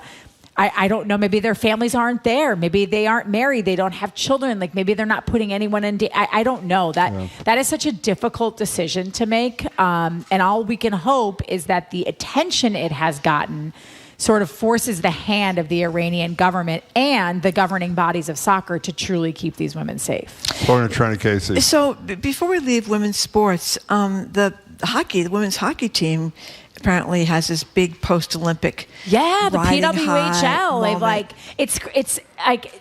The women Is it league-wide or just the two superstars are right here? No, I think it's league-wide from what I understand. I think the article I sent to you guys was, I believe it was the was it the Boston Globe or was it like the Washington Post? Yeah, it was Washington Post, which somehow I still have a subscription to, despite me hating Jeff Bezos. Well, the reporters are doing. Yeah, they're doing God's work. The ones that are left are doing a great job. But yeah, they've seen a boost in attendance, television ratings, and merchandise sales, which is great. Like, I love that these women, and here we have Megan Keller and Erin Frankel. The goalie is Erin Frankel. Megan Keller scored the winning goal in overtime over Canada for Team USA to win gold in the Olympics.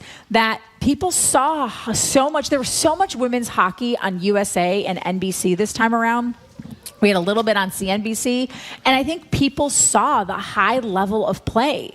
Like, it is a fast, entertaining, like, my husband actually kind of likes watching women's hockey. He's a big hockey guy. He thinks it's a pure form of the sport. It's not like he watches them and is like, oh, this is a lot different. There's a step down from men's hockey. It's not quite as brutally physical. Yeah. But it's still a darn good game, and I think people took notice. And I hope that then they go to these games and they see what a great product it is, and it continues to have a trickle-down effect. I will say, my niece and nephew and my family was here right after the Olympics, and they wanted to go to the Dick's House of Sport right up here. And when you go upstairs, they kind of have like all the local teams that you can buy their merchandise, and the Fleet merchandise was front and center. That's and I amazing. almost, if I didn't own like 572 sweatshirts, their merchandise is cool. Like, I was like, I might have to get myself a Fleet sweatshirt. Like, it is a cool color. It's a great logo. And I should have just bought it because I should support women's sports. I should also say, I don't know if we're going to get to this, but clean sweep for USA Hockey in the Olympics and Paralympics. Yes. All three teams, including the Paralympic sled hockey team, beat Canada. All three teams beat Canada for gold. I see someone in the back going, I know I got an email from someone who asked why we don't talk more about Paralympics.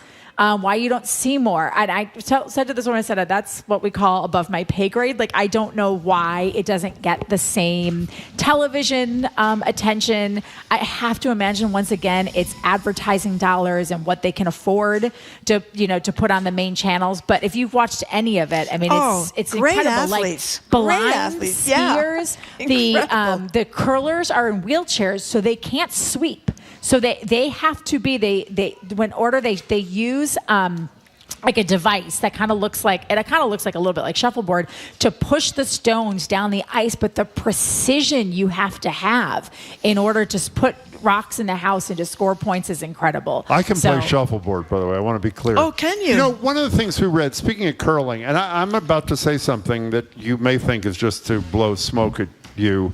Curling, we just read, was the most watched sport at the Olympics. Well, that's because Trenni covered it. On every day. In fairness, it's because it has the most matches and it's on the most often. So. Having said that, the gold medal team won Olympics ago, where you were the 2 Olympics ago now. Where you were one of the chief broadcasters. Yeah, when I was the reporter. Yeah, changed everything. I think they did. I really think did. I think they. But you I were think part of that. That's a big deal. I wasn't a part of it. Well, you were I a part of them. it. But to your point, I think when I think people were invested in Team Schuster. That's the rink that won gold in 2018 in Pyeongchang. And and it was a great story too. Like, they had lost I think 4 games in a row to start the Olympics, and everyone just thought that John Schuster was going to blow it again in the Olympics, and he wasn't going to be able to do anything. And then they turn around and they win gold. They win 5 straight, and then go on to the semifinals, and then they beat Sweden in the gold medal match. And it also changed, like, leading up to that Olympics, USA curling really changed the way they approach the sport. These athletes are not professionals. Like, so the women's team, who made it to the semifinals and lost in the bronze medal game to, I believe it was Switzerland. Like, the team captain is a she's a pharmacist. That's pretty Her cool. sister's a dentist. Wow. The woman who won silver in mixed doubles with Corey Dropkin. Corey Dropkin, who's from, his home curling house is Wayland, Broomstones in Wayland. Oh, I didn't know That's that. where he's from. That's where he learned how to curl. Corey Dropkin, he's a real estate agent. Corey Tisi, who was his partner in mixed doubles, and they did win silver. They were in the gold medal match. They won silver. She is a scientist at her mom's Mercury. Like she does, it's like she's a scientist. She studies mercury and its effects and stuff. I mean, but they still changed the program to make it higher level. There is a professional curling league that some NFL players have invested in. Really? It's going to start, I believe, this June. It's the Rock League. So I just think there's more, and I think people watch it and they can then go out and do it. Like we've seen. I sent you guys an article from National NPR. There has been a surge in people going to curling clubs and learn to curls. And our good friend, one of our Dink friends, his company today is doing. I think it's today or tomorrow is doing an outing at Broomstones in Wayland because they all watch curling and they're like, we'll do a company outing there. It'll be really fun. One of the things I meant to talk to you about this week, and I totally forgot about, you said, she's a pharmacist, she's a this, and I only remember half the story. I'm sure you saw the story in the past 2 weeks, where I think this is pro hockey too, I'm pretty sure, where the guy who ran the Zamboni for a particular team ended up going in the game as the backup goalie because the goalies were hurt. Yeah, but this happened like a while ago. Oh, right? It was? And he won the damn game yes. in the NHL or something? The Zamboni. I mean, obviously he played hockey earlier in his life, but he goes from the ice sweeper to being the in-game goalie. I'm 99.9% sure we talked about that story last We did? year. I think it happened last year. Oh, I thought this happened okay, but it might have happened again. So what would happen is you always carry a second goalie, right? It was reported in August of last year. I'm sorry. You always have, but for those of you who didn't hear the story, you always have two goalies. You always have two goalies that dress, two goalies on the team. But there usually is somewhere a phone call away a third goalie that you can kind of have on standby. And this guy just happened to be the Zamboni driver. And both goalies, I mean, what are the chances both goalies get hurt in a game? Both goalies got hurt. This guy goes, he suits up, and he wins an NHL game. So can we talk And then he goes back to driving the Zamboni. One more thing before you go. I don't watch, I think this is true. I can count on one hand the number of baseball games I watched on TV, other than huge games. I love going to the park. I love it, whether it's Fenway or growing up in Philly, whatever. I don't fit in the seats at Fenway, but I go anyway. But this no one world, fits in those seats, Jim. What does C stand for in WBC? World Baseball Classic. These games are, to me, so exciting. Here's Aaron Judge, who is arguably one of the 2 or 3 best players playing now, maybe one of the 10 best ever, saying the World Baseball Classic crowds are, quote, bigger and better than the World Series. He plays for the Yankees, obviously. Here he is. The crowd here, the crowd we had when we played against Mexico, it's bigger and better than the World Series. It's just, like I said, the passion that these fans have representing their country, representing some of their favorite players, there's nothing like it. And a ton of Red Sox playing, ton of All-Stars. Tonight's the championship, U.S. versus Venezuela. Shohei Ohtani, Japan lost. Everybody was hoping for Japan-U.S. But these are huge and really exciting games. They are, because it's basically like a true all-star game. It is, exactly. You're taking all of your best players. And think of how many, it's not surprising that Venezuela and the United States are in the final. Dominican Republic was right there. They got knocked out on a couple controversial pitch calls. They did, yeah. Japan has some really good stars, obviously led by Shohei Ohtani. So every time you watch it, you're watching, and it's true world, right? To Aaron Judge's point, basically the only people who get excited about a World Series game are the fans of the two teams. Yeah. And it's now so cost prohibitive to go to any major sporting event in the country that when you do go, is it you're a rabid fan who's getting into the stadium? But when you're representing your country, you see this. There's just this energy and excitement. And the way that that Latin American countries celebrate things, or the Italians, I cannot believe the Italians were almost in the World Baseball Classic final. And then with their espressos and all the fun things that they did in the dugout, it allows They were having espressos in the dugout? They were having espressos in the dugout. It was such a fun story. And they weren't smoking, were they? No, they were not smoking. Okay. But Jim Leland the old Tigers manager, used to smoke in the dugout. It was great. And then when he couldn't anymore, he would go around the corner and smoke. The Lithuanian Olympic basketball team used to smoke about 20 years ago was smoking on the bench. Yeah, I remember that. Different time. Different time. was a different time back then. So the championship is tonight, and the games have been Championship's tonight, great. yep. I think it's a Fox And game. the star of the last game was Roman Anthony, what's-his-face from the Red Sox. Yeah, your DH. He is an outfielder for the Red Sox, but they play him as a designated hitter. He's going to be their leadoff hitter this year. Jaron Duran played really well for Mexico. Wilyer Abreu. He's playing tonight, Venezuela. Playing tonight for Venezuela.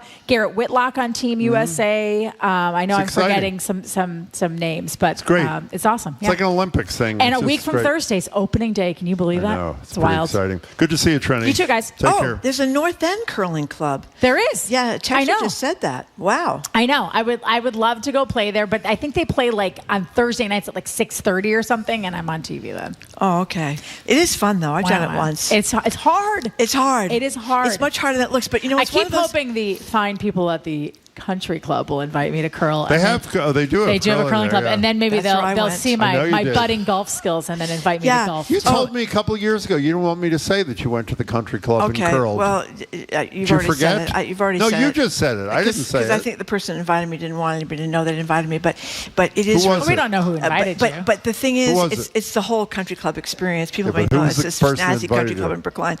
And upstairs they have a fireplace. The chess tables, and it overlooks where the curling is. I know And they I got- don't seem classy, you country club people, but I can be. I can Well, be. I tell you, it was great. But the thing is about curling to me, I know we're out of time here, but really quickly, okay. is that it seems like it's a sport that you could actually do if you're not, like a superstar. So why aren't you doing it? You can. It's just hard. Like there is like balance, a flexibility the and a balance. balance, But yeah. they have things that you can use. So like when you slide, it's like the That's the hard ones part. use their brooms, but you can use looks like a little handle walker, and you slide yourself down the ice to help with balance and stuff. Yeah. It's fun. It's like fun. golf. You're never going to be Olympic level at it. None of us are ever going to be PGA golfers, That's but you right. can go out and have a good time. Nice to see you. Thank you, Trenni Bye. Casey. We've been speaking with the great Trenni Casey, anchor reporter for NBC Sports Boston, one of those dinkies, dual income, no kids. I love that. I love that title. Dinkies. Okay, or dinks, I guess it is. What is it? Dinks. Dink. Okay. Coming up after this quick break, your calls and texts on the art, since it is St. Patrick's Day, of the Irish goodbye. Do you know what it is? You ever heard of it before? Do you make it for the exit and run? Or do you like the Italians and say farewell to everyone in the room, dragging out the process forever? Or Jim Brad is going to tell you all about the Jewish goodbye that she has perfected. No, I am the opposite of the Jewish goodbye. Jim, who's Jewish, is going to tell you about the non-Jewish goodbye Exactly. instead of the Jewish goodbye. I'm Marjorie Egan. He's Jim Brady, listening to BPR 89.7 GBH, live from the Boston Public Library, streaming at youtube.com/GBH News.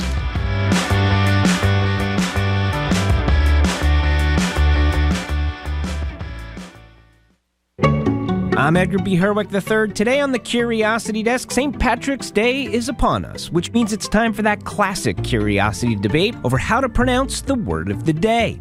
Is it Celtic, like the music, or Celtic, like the home team?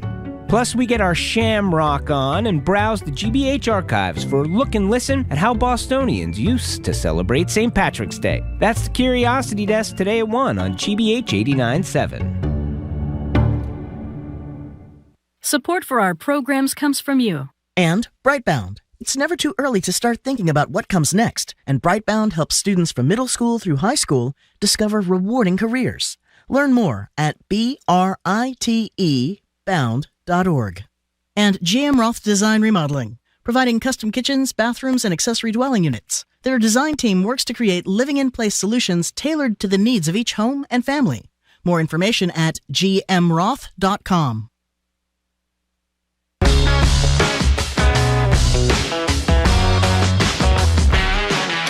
Welcome back to BPR and 89.7 GBH. Marjorie and Jim Browdy live from the library, streaming at youtube.com/GBH News. A bunch of Ask Thee is coming up this Friday. Phil Lang, he runs the T and some other things. He'll be here for an hour to answer your questions. Attorney General next Wednesday, Governor next Friday, all at the library. Since it's St. Patrick's Day, as Marjorie mentioned, we're going to end the show today with a related issue, the good old-fashioned Irish goodbye, or Irish exit as it's called.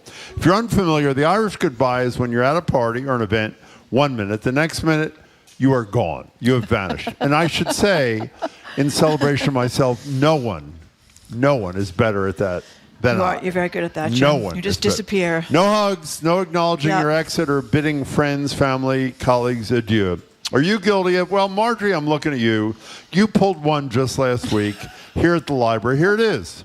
Marjorie, for undisclosed reasons, is leaving. I know it's odd. The show is not over. Her pay will be docked. Bye, Marjorie. Exactly. She said nothing. She left without saying goodbye to me, to Juliet, Kayam, our listeners. So are you like Marjorie, skipping town quickly and quietly, the Irish goodbye? Or are you more enamored of the Jewish goodbye, which is sort of the opposite? You say goodbye, and then you never leave. Our number is 877-301-8970. The subtle art of the goodbye. If you practice it, what are the rules? How do you do it? When is it appropriate? When is it not? At 877-301-8970. I would say, since you're one of the most polite people I've ever met in my life, you've probably never done an Irish goodbye, even though you're Irish through and through. Is that true? No, I do have a method. Oh, what is it? If I can, I try to say a very discreet goodbye, especially if it's like a gathering of like 30 people, because you don't want to. If it's large, it's okay. You don't want the hostess to think, or the host to think you're unhappy at the party. You don't want to start a stream of people leaving or anything. So you very discreetly thank the host. That's and then not an Irish goodbye.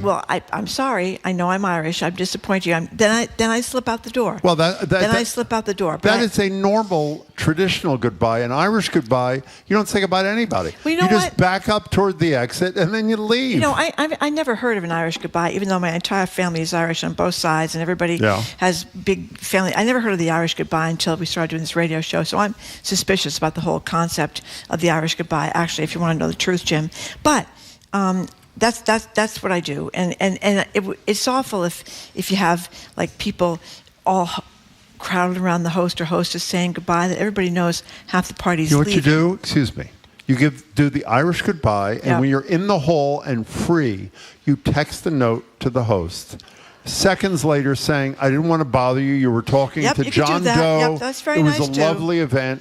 Thank you. Don't invite me again." And then you just leave. Now, you say you don't do it, Jim, but suppose the Jewish goodbye is a 10-step process that can be seen at any event involving more than 2 Jewish people. You're not going to read all 10. I'm not going to. Suffice to say, it takes a very, very long time, apparently. Get out of a party, and the Italians are not much better. The Italian goodbye starts with a extensive round of kisses among the people that are at the party, delivered by the Italians that are trying to get out the door. So we want to know what your technique is. How do you get out of a gathering? Which goodbye do you choose? And if you've perfected the Irish goodbye, I really do believe that I am the finest at it ever. Feel free to share your story. Give Marjorie a little advice how you can do it. And if you do it, and if you think it's appropriate. Marjorie obviously thinks it's rude. Listen to this. For the Italian goodbye, you make the announcement that you're leaving. That triggers a cascade of final conversations. One more story from Uncle Whoever. Fresh round of hugs and kisses. 2 more trips back to the kitchen. So from the moment someone says we should get going to the moment we actually get in the car, you could cook a full pot of Sunday sauce. 877-301-8970. What do you think about goodbye techniques, Irish, Italian, Jewish, or Polish, or whatever you are? Jessica from Rosendale. Hi, Jessica. Hi, Jessica. Hi. I don't know about the 10-step Jewish goodbye, but what we say in my family is it's the Yiddish and the British. And the British say goodbye. The British leave without saying goodbye, and the Yiddish say goodbye and never leave. That's it. Exactly. That's it. And are you a practitioner? Are you a practitioner of what you call the Yiddish goodbye? Well, it depends in what context. Meaning? Depending on what people I'm with. If it's family, it takes forever. If it's like a social thing, I tend to be more British about it. You're an honest woman. Jessica, thanks for sharing that with us. We appreciate it. Listen to this. Bye-bye. Saturday night, the Dropkick Murphys finished their last song, and then your New York came on, the song, I guess, as the house lights came up. I thought they were playing, but no, they were done. No goodbye, no thank you to Boston, no thank you to anybody, just done and left. But the person says, I thought this was appropriate for an Irish punk band and a St. Patrick's Day concert. That's pretty great. If it's like true, that. That's pretty good, yeah. And somebody else texts and says, the Irish entrants don't show up. 877-301-8970. In honor of St. Patrick's Day, we're talking about the Irish goodbye. Joe and Olston, hi. Hi. Yes, I just wanted to say, Marjorie, I believe you that you haven't heard of it. I am also Irish background. I did learn about it, and I'm just throwing this out there. When I was more practicing the Irish goodbye, I kind of saw it as a gift in a way, right? Because you were sparing the host. Right. Having to go through everything, having to host, blah, blah, blah. And then, even if they wanted to, you're kind of taking it on yourself, too. They could say, oh, you left, you jerk, and, whatever. It just kind of made it easier for everybody. That was the way I looked at it. So why do you think you're Irish, I take it, Joe, right? Yeah. So how come none of us heard of this Irish goodbye until, I'm a little suspicious. It's a fair question. Yeah, it is a fair question. My friend, I was thinking of who taught me about it, and it wasn't actually my family. It was my friend who actually is a Dropkick Murphys fan. So there you go. Maybe that's where it came from. Maybe the Dropkick Murphys made it up. Joe, thank you for the call. I'm kind of with Joe on that. You make if you're going to make a discreet thank you to the hostess, then just beeline for the door. Do you really, when you're hosting something and you have, let's say, 30 people, which is a significant crowd, 20, 30, do you really want everybody you want to go through the niceties? I don't. Get the hell out of here and send me a note. It will start an epidemic of everybody leaving. They'll think, okay, time to go, and they'll all leave. So that is a good explanation as to why the Irish goodbye is not only not rude, but is polite, because it doesn't lead to an exodus. It doesn't lead to a mass exodus from the party. 877-301-897. Can I tell my story of how I left a party when I used to work at NECN? I've told you this before. I don't know if I ever told in the air. I think. Tell me. I think I thought you were Irish. No, I went to this party. It was actually at a restaurant. It was a Christmas party or something at NECN when I was working there. And I don't think I'll say his last name. One of the great anchors, Steve, greets me at the door. This is one of my proudest moments. He looks at his watch and he says, I'd say, 7 minutes. And I said, what are you talking about? And he says, I'm guessing you'll be in and out in 7 minutes. And it was true. My goal was to say hello, not goodbye, to both of my bosses. Yeah. I say hello to one boss. That was done. I go to my second boss. This is my favorite part of the story. She's my immediate boss. She's standing at the bar with her husband. And she's come here, Jim. And I was going there anyway. And she said, I really wanted you to meet my, I think boyfriend, husband, whatever. I've been talking about him for a long time. And I said, it's so nice to meet you. I've heard a lot about you. This is my boss, again, her boyfriend, her husband. And I said to him, this is a quote, I said, so what do you do? And his response was, her. So that was rather uncomfortable. That was my boss who was talking about. So what I did, after shaking hands, I said, I got to get a drink. And can I give you another hint? I backed out of the restaurant. That's the key, Marjorie. It's not just making a beeline, walking forward. The goal is to walk backwards to the exit and then edge your way out. Listen to this texter. And I did it within 7 minutes. This texter must have been inspired by you, because this person says, I just put my phone to my ear and wave as I back out the door. That is exactly. A phone is a good part of it. Back at home. You want to play a little sound from Curb Your Enthusiasm? I love this sound. This is a clip from the great show Curb Your Enthusiasm, when Larry David gets stuck in an awkward, drawn-out goodbye with his friend Marty Funkhauser. He was great. I'm trying to say goodbye and end this. Okay, goodbye. See ya, Leon. All right, get out. Don't keep talking. You're standing there. I'm leaving. Well, go. Okay, I'm gonna leave. I'm waiting. We're not playing last word. No. 1, 2, 3. Bye. Bye. 1, 2, 3. Bye. No, don't do that. Goodbye. That was a good show. Pretty good. That was a very good show. show. Kenneth and Beverly, thank you for calling. Hello, Kenneth. Hi, good afternoon. Hello. My story is I'm a frequent offender of this. I go to a party with my partner, and there comes a point where my partner would like to leave the party. And if we don't have, if we happen to be on the same page, however, we usually bring a third person who asks for a ride, who's ready to leave the party. And as soon as I say goodbye, someone realizes that some story I've shared is a limited commodity, and I end up sitting down for 2 hours after I said goodbye. Oh, no. And closed the party. Oh, no. And last time this happened, my partner and I took a hostage friend who asked for a ride to the party. They were completely a hostage-taking situation. And it went on for 2 hours. Everyone from the party went off to a contra dance, and I had to say regrets to the birthday woman and say, I'm sorry, but I got too engrossed in conversation with your mother. Okay. Everybody's fine. So what's your deal, Kenneth? Are you Irish, Italian, Polish, Jewish, Lithuanian? What are you? My father was English and Welsh, and my mother was Scottish, and so I think that's close enough to the Close enough. The Irish I'm goodbye. with you. Okay. Kenneth, thanks for sharing the story. Thank you for the call. By the way, Kenneth, though, touched on something until he ended up staying for 2 hours. Going in, if you go with someone, that's another problem I hadn't even thought about. You have to have a plan. I mean, you work out a plan with the person and with the other person, or in that case, people, if there's three of you, and you just adhere to the plan kind of thing. Have you ever been anything you decided was so great that you just wanted to stay forever to the end? I mean, really. Even fun things have a shelf life, don't they? Sometimes, I think if there's dancing.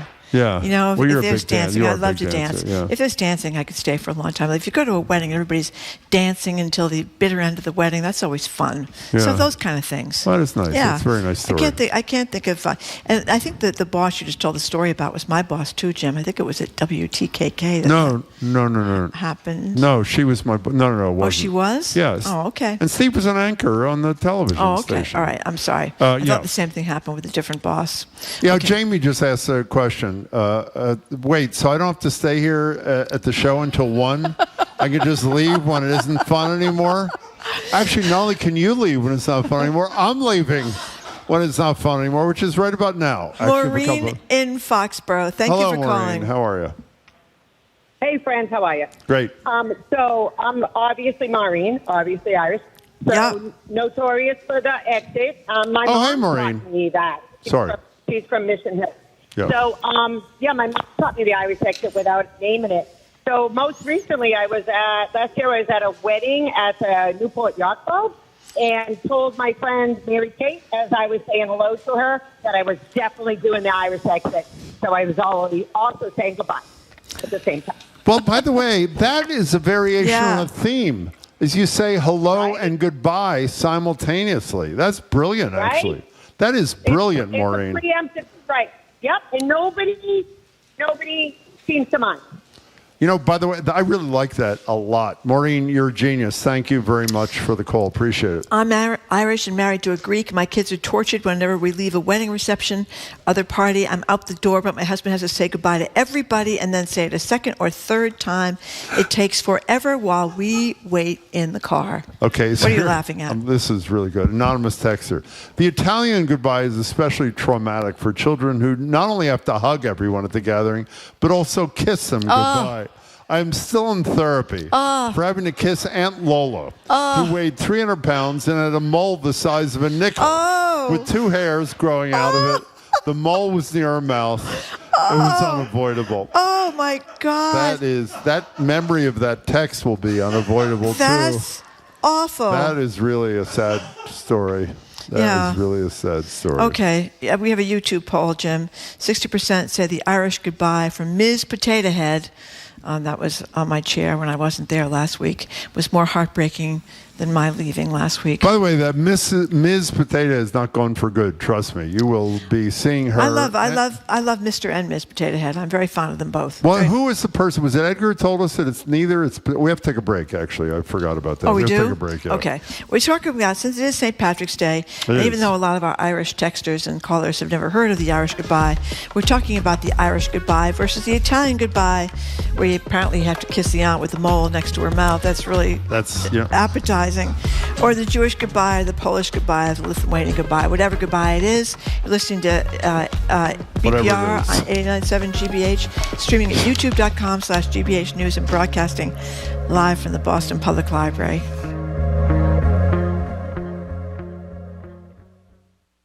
This Ramadan, New York City Mayor Zoran Mamdani has put a bright spotlight on the Muslim holy month, but his effort has faced a growing backlash from the far right. For nearly as long as there has been in New York City, there have been Muslim New Yorkers.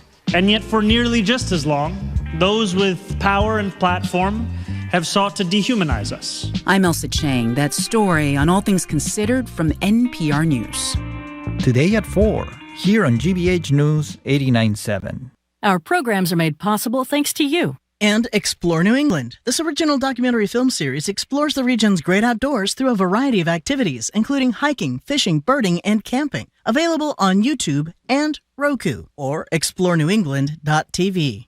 And MIT Sloan Executive Education, helping professionals stay competitive with 2 to 3 day courses on AI essentials, strategic leadership, and more.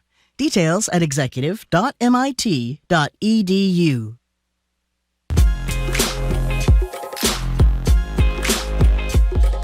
Welcome back to BPR on GBH and just on GBH at this particular time. We're streaming youtube.com/GBH News. Pete and Hingham says something that I think is pretty relevant. I've been trying to say goodbye since 11 a.m., Marjorie. That's a good one. Thank you, Pete. That's a very good one. That's a very good one. Now, here's a theory. We're talking about the Irish goodbye, the Jewish goodbye, the Italian goodbye, the whatever, the Yiddish and the British, whatever. Go ahead. I'm with this person. Irish goodbyes protect the hosts of bad parties because usually everyone is looking for someone to leave first, so everyone leaves all at once, slips out, thanks the host over text, and then everyone else leaves more gradually. I think that's one of the reasons you want to do it. You don't want to make a scene of the goodbye. And it's by the way, it is burdensome when you're at a party that's more than a couple of people, and people are lined up around the host, like you said before, and you have to wait sort of in line behind them. Just get out of there. Here's another one. Pro tip: the key to a successful Irish goodbye is to leave your coat in the car. That's brilliant. Then you don't have to go looking for the coat in the pile on the bedroom when you can never find your coat because it looks like everybody else's. 877-301-8970 is the phone number. Bridget in Somerville, thank you for calling. Hi. Wanted to say, like usual, I agree with Jim and Larry David on an issue. And I'm such a big fan of Irish goodbyes, both as the host or the guest. And I was actually going to say what the last texter just said, that you need an exit strategy, which means never give your coat or purse to the host. Oh, that's a good one. Boy, that's a good one too. That is really so that's important. a good one too. You can't leave if you do that. Well, you say you're in favor of the Irish goodbye, not just as a guest, but as a host. Tell us about the host perspective. You have a million things going on. You want to be gradually cleaning up. You have to say this big, obnoxious goodbye to each person. They should just slip out in the night. That's a beautiful expression. Bridget, you said that's a good one. In a lovely way. Bridget, thank you kindly for the call. We haven't heard many of these, but I've got 2 in a row. The Midwestern goodbye or the Minnesota goodbye. Listen to this one. This is from Sarah in West Roxbury. I grew up in Minnesota and learned the Midwestern goodbye. You don't leave until you have helped the host wash all the dishes, pack up the leftovers to take home, and vacuum the floors. That's a pretty good one. Well, here's a variation. Here's Woody, the UPS driver, texting. Yep. My wife is from Michigan, same part of the country, is notorious for her Midwest goodbye, which means that she's too polite to actually leave. The exit rounds take forever. She feels the need to have another conversation with everyone she's saying goodbye to. By the way, Derek, our colleague here, says the perfect way is just to say, I'm going out for a smoke and never come back. That's a good one. And by the way, if you don't smoke, you can say you're going out for a smoke anyway. And if you don't do that, you got to make a phone call. You don't want to be rude in the middle of a group of people. Here's another Minnesotan on their goodbye. You walk the guest to their car and carry on the conversation. As they drive away, you stand waving goodbye as the car leaves. Yeah. I love that. I mean, it was a sad topic, but remember all the uproar over the immigration enforcement out there in Minnesota? The people that they interviewed on TV, they did seem so polite and so nice and so careful about helping each other out and stuff like that. Now, I bet the traffic is much different in Minnesota, too, wouldn't you say? No. It's not a dog-eat-dog kind of Boston driving kind of thing. Well, how do you know that? I don't know. You've been to Minnesota? I've never been to Minnesota. I've been to Minnesota. Really? Dog-eat-dog. It's Midwestern dog eat Midwestern dog. Okay. Liza, you're on the road. You're on BPR. Welcome to the show. Hey, Liza. Hi, guys. Light and fluffy on this. I love this subject. Oh, perfect. I've probably called you 3 times. Good to talk to you. I just want to say, Benata Eila Parak Diaz. And we do have a thing. We never called it Irish goodbye. Growing up, you'd have a big gathering. It'd take you 15, 20 minutes to say goodbye to everyone, right? Yes. So what we did was we just say goodbye to tell the oldest parents in that respect, either your granny or your mother, right? You tell them that you're leaving. And they would tell everyone else, because you would kill the inertia. That's right. I never knew there was a name for it, until I moved over here eons ago. So it was a respect thing. But yeah, there is an Irish goodbye, but we don't call it that. Yeah, well, there's the solution from the source. Minutes. Yeah, no, Liza. There you go. I mean, sorry, guys, go ahead. No, Sorry, you've got a great accent. I was just going to say, here we have actually somebody from Ireland who says she never heard of an Irish goodbye. Well, so I feel vindicated. It was. She just didn't have a name for it. Yeah. Correct, Liza? we did do that, though. You wouldn't say goodbye to everyone. I like it. Liza, yep. One of our colleagues said that's called goodbye. Exactly. Liza, that was great. Thank you for wrapping up our conversation. Is Edgar with us? I am. Edgar, we are guessing that you know the genesis of the Irish goodbye. Do you or don't you? Well, no, because I've always had my theory on it, which is exactly some of your listeners have been talking about, which is that the Irish goodbye happens because everybody is traumatized. Everybody Irish is traumatized for having to say goodbye for an hour when they leave family parties. So they adopt the Irish goodbye, which is just walk out without saying anything to anybody. I'm fine with that. What do you That's do? my experience been. What is your practice? I mean, I love an Irish goodbye, and like a lot of your callers today, I was traumatized as a child. And my mother I come from a big Irish Catholic family on my mom's side. She's one of 15. She was one of 15 kids. Oh, I didn't know that. Oh, so my I have God. like 1.5 million cousins, and at every family party, my line is always, we go in and I just look around and I say, well, I'm going to start saying goodbye now because it takes 2 hours to get out of the room. So I love an Irish goodbye. Wow. Great. What are you doing 1 o'clock? Well, I mean, obviously, it's St. Patrick's Day, so we're going to celebrate St. Patrick's Day ourselves, Curiosity Desk style. So we're gonna revisit one from our archives where we try to get to the bottom of why we say Celtic culture or Celtic music, but our basketball team is the Celtics. So why do we have two different pronunciations for this same word? So we try to get to the bottom of that, and then we're going to be taking a ramble through the GBH archives with a couple of our colleagues from the archives at some St. Patrick's Days past in GBH history, including we're going to hear a clip from the St. Patrick's Day lunch in 1985. Wow. And this show that was on the air in 1977 called Pantechnicon, which was a GBH nightly magazine. We'll hear what they did on St. Patrick's Day in 77. It's cool stuff. Fabulous. Sounds great. Edgar, thanks. Edgar Bjork III. Thanks, Edgar. And thank you all for listening to another edition of Boston Public Radio, 89.7 GBH. And thanks to everybody who came down to the Boston Public Library today. We really appreciate it. You can keep up with us 24/7 by way of our podcast or our TikTok page, which is very clever at Boston Public Radio. Tomorrow we'll be back here at the library with Harvard National Security expert Juliet Kayyem, a transit panel with Bill Strauss and Chris Dempsey, the latest on the T, the train, etc.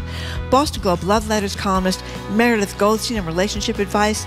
Linda Bilms, co-author of The $3 Trillion War, about the cost of the war with Iran. We want to thank our crew, Zoe Matthews, Nicole Garcia, Hannah Loss. Additional support from Ronan Keane. Our engineer is John the Claw Parker. Our executive producer, Jamie Bologna. Special thanks to our BPL staff, Maddie Geyer, Bill Francis, Juan Jose Cadena, our host of the Newsfeed Cafe, and across the street at the Lenox Hotel. Stay tuned for the Curiosity Desk.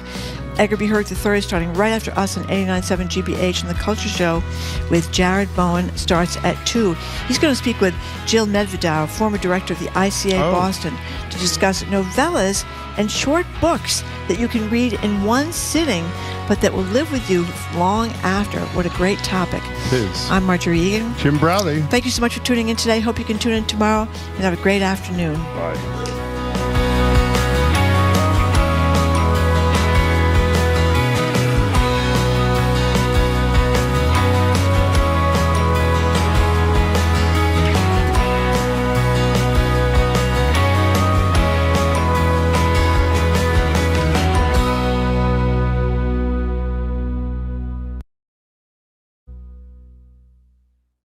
From the stories of centuries past to discoveries that will define our future, How did we get here's, how-tos, and more.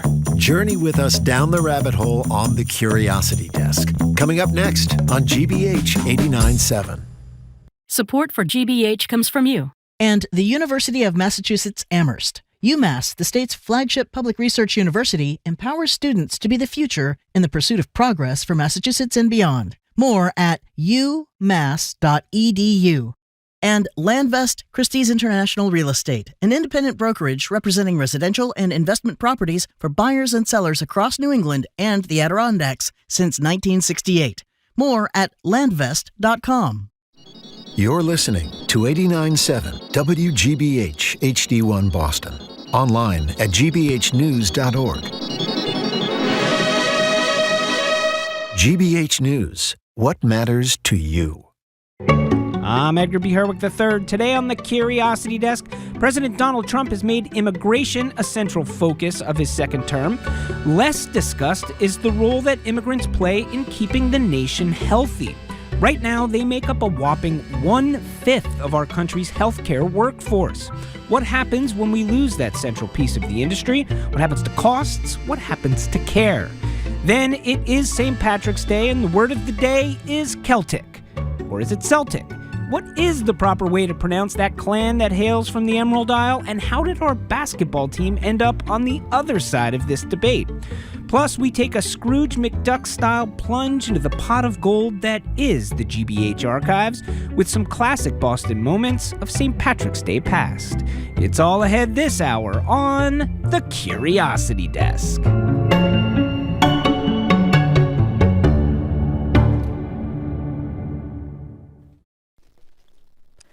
Live from NPR News, I'm Lakshmi Singh. The director of the National Counterterrorism Center, Joe Kent, has resigned in protest against the war in Iran. NPR's Greg Myrie reports Kent had been a staunch supporter of President Trump because he says Trump said he opposed Middle East wars. Joe Kent addressed his blunt resignation letter to President Trump in a post on X. He wrote, quote, "I cannot in good conscience support the ongoing war in Iran. Iran posed no imminent threat to our nation, and it is clear that we started this war due to pressure from Israel and its powerful American lobby." Kent is a former Green Beret deployed 11 times in the Middle East. His wife was a senior chief petty officer in the Navy. She was killed in a suicide bombing in Syria in 2019. When nominated for his position last year, Kent faced sharp criticism from Democrats, including Senator Patty Murray. She called Kent, quote, "a conspiracy theorist who espouses white supremacist views." Greg Myrie, NPR News, Washington. President Trump addressed Kent's resignation a short time ago. I didn't know him well, but I thought he seemed like a pretty nice guy. But when I read his statement, I realized that it's a good thing that he's out, because he said that Iran was not a threat. Iran was a threat. Every country realized what a threat Iran was. Trump speaking with reporters while hosting Ireland's Taoiseach Micheál Martin in recognition of St. Patrick's Day. The Irish Examiner reported that ahead of Martin's White House visit, the Prime Minister ruled out Irish involvement in any EU mission to reopen the Strait of Hormuz. President Trump had asked U.S. allies to deploy warships to help get oil vessels through the key waterway. Today, Trump said most NATO allies said they don't want to help, even though he says the U.S. has supported them. Trump then said the U.S. does not need NATO. Today is primary election day in Illinois. From member station WBEZ, Mariah Woelfel reports 1 Senate and 4 House races are considered wide open. The retirements of longtime heavyweights, including Congressman Danny Davis and Senator Dick Durbin, have prompted an avalanche of candidates vying for open seats. Across 4 wide-open House Democratic primaries, there are 46 candidates on the ballots. Jake Lewis is a Democratic strategist working in the 9th Congressional District race. And the level of activity, political activity in and around the Chicagoland area is unlike anything that we've seen in a long time. The Democratic primary for Durbin's seat has been the highest profile, with 3 frontrunners, U.S. Representatives Raja Krishnamurthy and Robin Kelly, and Illinois Lieutenant Governor Juliana Stratton. In the blue state of Illinois, the winner of the Democratic primary often soars to victory in November's general election. That's Mariah Woelfel reporting. This is NPR News. Good afternoon. With the latest from the GBH Newsroom, I'm Henry Santoro. Residents of Massachusetts say the pain at the pump is real. AAA says the average price for a gallon of regular gasoline hovering now about around $3.58 a gallon, 18 cents more than a week ago and 68 cents higher than this time last month. The national average is up 35 cents from the week before to $3.60. AAA says, yes, the war in Iran definitely has crude oil prices at over $100 a barrel, but the incoming spring season isn't helping either. Demand for gasoline increases this time of year as the weather warms up and more drivers hit the road. The Brookline Chamber of Commerce plans to close its doors and move its members and programs to the Charles River Regional Chamber. Norwood Patch reporting that the changes come as Brookline Chamber and the businesses it represents have been struggling ever since the pandemic. According to Greg Reedman, CEO of the Charles River Chamber, many local chambers around the country are in the same situation as Brookline, but regional chambers seem to be thriving. The Charles River Chamber has more than 1,200 member businesses and nonprofits based in Newton, Needham, Watertown, and Wellesley. Reedman says he's excited for Brookline to join the fold. In sports, Bruins are in Montreal tonight. The Fleet hosts Toronto. Exhibition baseball, Red Sox and Braves just getting underway. And the World Baseball Classic wraps up tonight in Miami. Team USA playing Venezuela. Sun and low to mid-40s today. We are at 40 degrees right now. This is GBH News. Support for NPR comes from NPR stations. Other contributors include Progressive Insurance with Snapshot, a personalized program that bases rates on safe driving habits at Progressive.com. Not available in California or from all agents. This is NPR.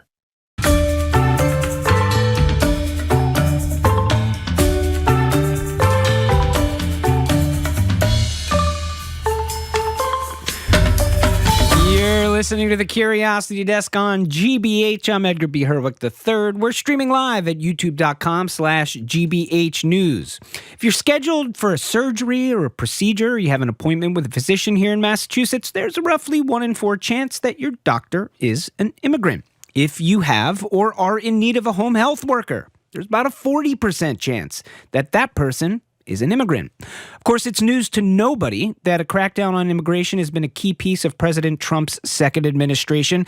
Perhaps sometimes lost in that conversation about it is what it could portend for the future of healthcare here in America. With us to dive into that is Jonathan Gruber. John is the head of the economics department at MIT and a regular explainer of all sorts of complicated things for us here on the Curiosity Desk. Welcome, John.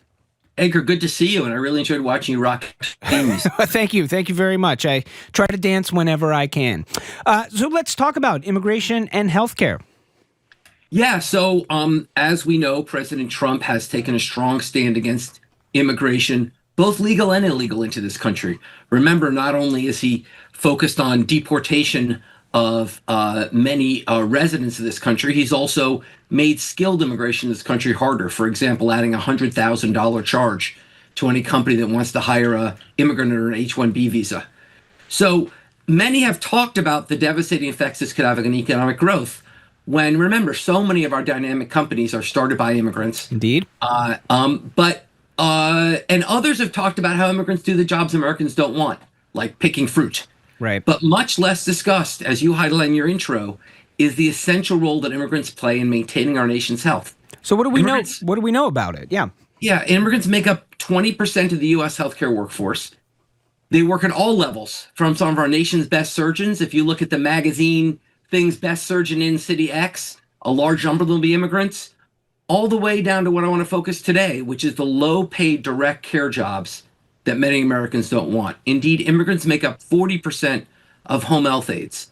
These are jobs that are vital, they're hard, and they don't pay well. I want to stop you there for, I want to stop you there for a second. Let's talk about a couple of things. One, where do those numbers, like, how do we know this? Where do those numbers come from? And then I also wonder about, you mentioned that kind of distinction between undocumented versus documented immigrants. Do we have, obviously getting at how many are undocumented is a much harder thing to do, but what are we talking about? Where do the numbers come from and what exactly are we talking about here? Great question. The numbers come from government surveys, which collect information on both immigration status, in particular, how long people have been in America, and on job titles. So that's how we can tell what share of workers at different job titles are immigrants. The surveys do not do a very good job at distinguishing legal versus illegal immigration. I see. So that's a harder thing to break down. I think that it is fair to say that at the highest skill levels, most immigrants operating those levels probably came here on legal visas. But at lower levels, it's probably a healthy mix of those who came here on legal visas, who came here on legal visas that overstayed their welcome, or who came in illegally. Gotcha. All right, so let's return now to the home health workers. As you were saying, this is what you want to focus on. This is something where we have been hearing that there is not just a shortage of these workers, but a dire shortage of these workers as we look over the next few years. Why is that? So the estimates, and here the estimates are less precise, but a reasonable estimate is that we're about 600,000 people short in terms of the workers we need to take care of our nation's elderly and disabled. Why is that? Well, that's for two. One is we're aging rapidly as a society. The share of our population over 65 is growing rapidly. The share of those over 65 who are over 85 is growing rapidly. And that's the group that really needs long-term care. And we think about long-term care, Edgar, we think about restrictions of activities of daily living. What do you mean by that? That's things like dressing yourself, preparing meals, bathing and toileting. These are things which people have a harder time doing for themselves as they get older, and in particular, as they get into the older ages of 85 plus.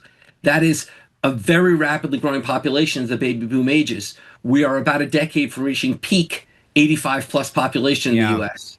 And that is creating a lot of demand for these services. At the same time, these are not well compensated services. Okay, these are services which compensate you about equally well to working at a fast food restaurant. So you're talking about jobs which are in many ways can be very challenging, require a level of compassion and human communication that is very difficult to master, but are not paying that well. You put those two things together, and you end up with a big shortage. You're listening to the Curiosity Desk on GBH. We're talking with John Gruber, chair of MIT Economics Department, about the role immigrants are playing in keeping our healthcare system afloat. So I look at this, you say, okay, we're facing a shortage. We're talking about potentially reducing immigration here in this country. What happens? Do we know what happens if these two sort of futures collide? That is exactly the question that I endeavored to investigate in a study I carried out with David Grabowski at Harvard University and Brian McGarry at Rochester. These are two of the nation's leading experts on caring for the elderly. And we started by asking a simple question, which is, how much does immigration impact the supply of healthcare workers? That is, one concern is that you'll hear from opponents of immigration is they're just taking native jobs. So are more immigrants actually increasing the number of caregivers, or are they just taking jobs from a native born who'd be providing that caregiving?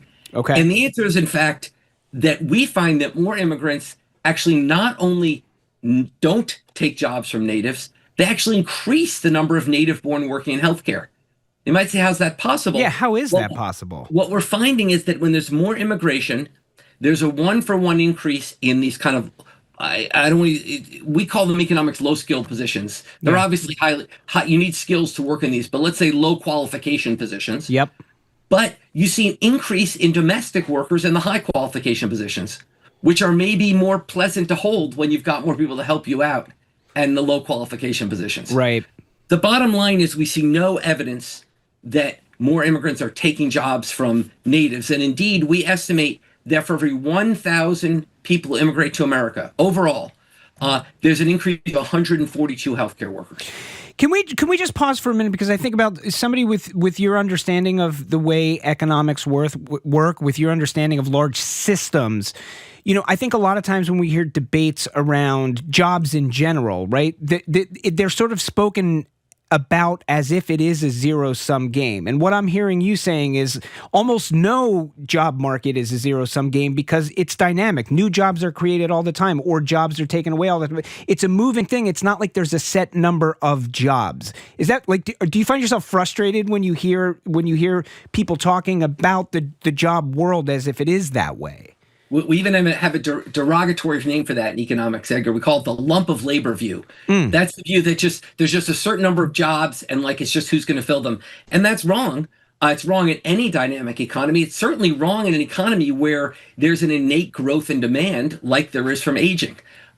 So it's certainly an incorrect assumption. Now, in different contexts, there may be more substitution in other contexts. So, for example, some of the best work in immigration is founded in general.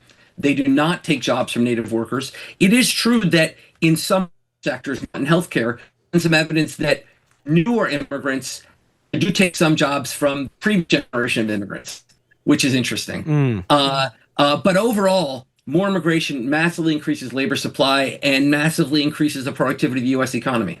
What else have you learned? So then we asked, okay, there's more healthcare workers. So what? Is that actually going to improve the care of our nation's elderly? In fact, it's not clear because it might worsen it.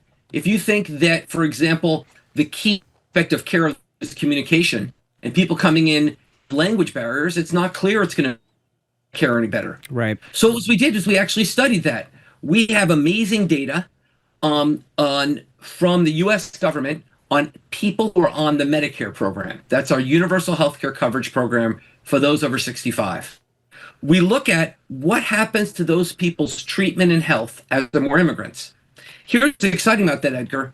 Those folks themselves are not recent immigrants. You have to have been in the U.S. for a while to get Medicare. Right. So this is not an effect of how immigrants are affecting themselves. This is a group of largely native-born or long-term U.S. residents. How is their health affected when there's an inflow of new immigrants? And what we find is incredibly striking. We find that more immigration leads to death among our nation's elders. We find that for every 1,000 immigrants, there are 10 fewer deaths among the elderly in the U.S. Wow. So to put that in context, if we cut immigration by 25% in the U.S., then we estimate that 5,000 more elders every year would die. How is that possible? Well, that's a great question. And we looked in detail at that. It looks like the main role immigrants are playing is not necessarily through their being doctors, but more at this lower qualification positions where they're working in home care, keep people out of nursing homes, and improve the quality of care people get in nursing homes. This really seems to come through our nation's long-term care sector, a sector which, as I said, is really one that's going to be an incredible growth area and an important area for policy development in the next 15 to 20 years. And really, it seems like what's going on is that immigrants are helping out in that sector. And moreover, that highlights the context of recent announcements by the Trump administration. So Trump just announced he wants to deport 330,000 Haitians. Which is a big deal for us here in this area. As we know, we have a large community of folks who either historically or family had immigrated from Haiti or new immigrants from Haiti here in Massachusetts. And Haitians are particularly healthcare and particularly traded in caregiving of our nation's elders. So we estimate that if you really deported 330,000 Haitians from the U.S., then 9,000 more elders per year would die because of the dramatic reduction in the amount of caregiving. We already have, as I said, a 600,000 person shortage. I'll make it more like a 1 million person shortage.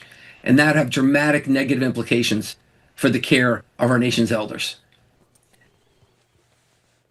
This is really important, Edgar, because when you talk to people who are opposed to immigration about why, they say, well, we got to get rid of the criminals. Okay, sure. People are getting killed. Well, here's the thing.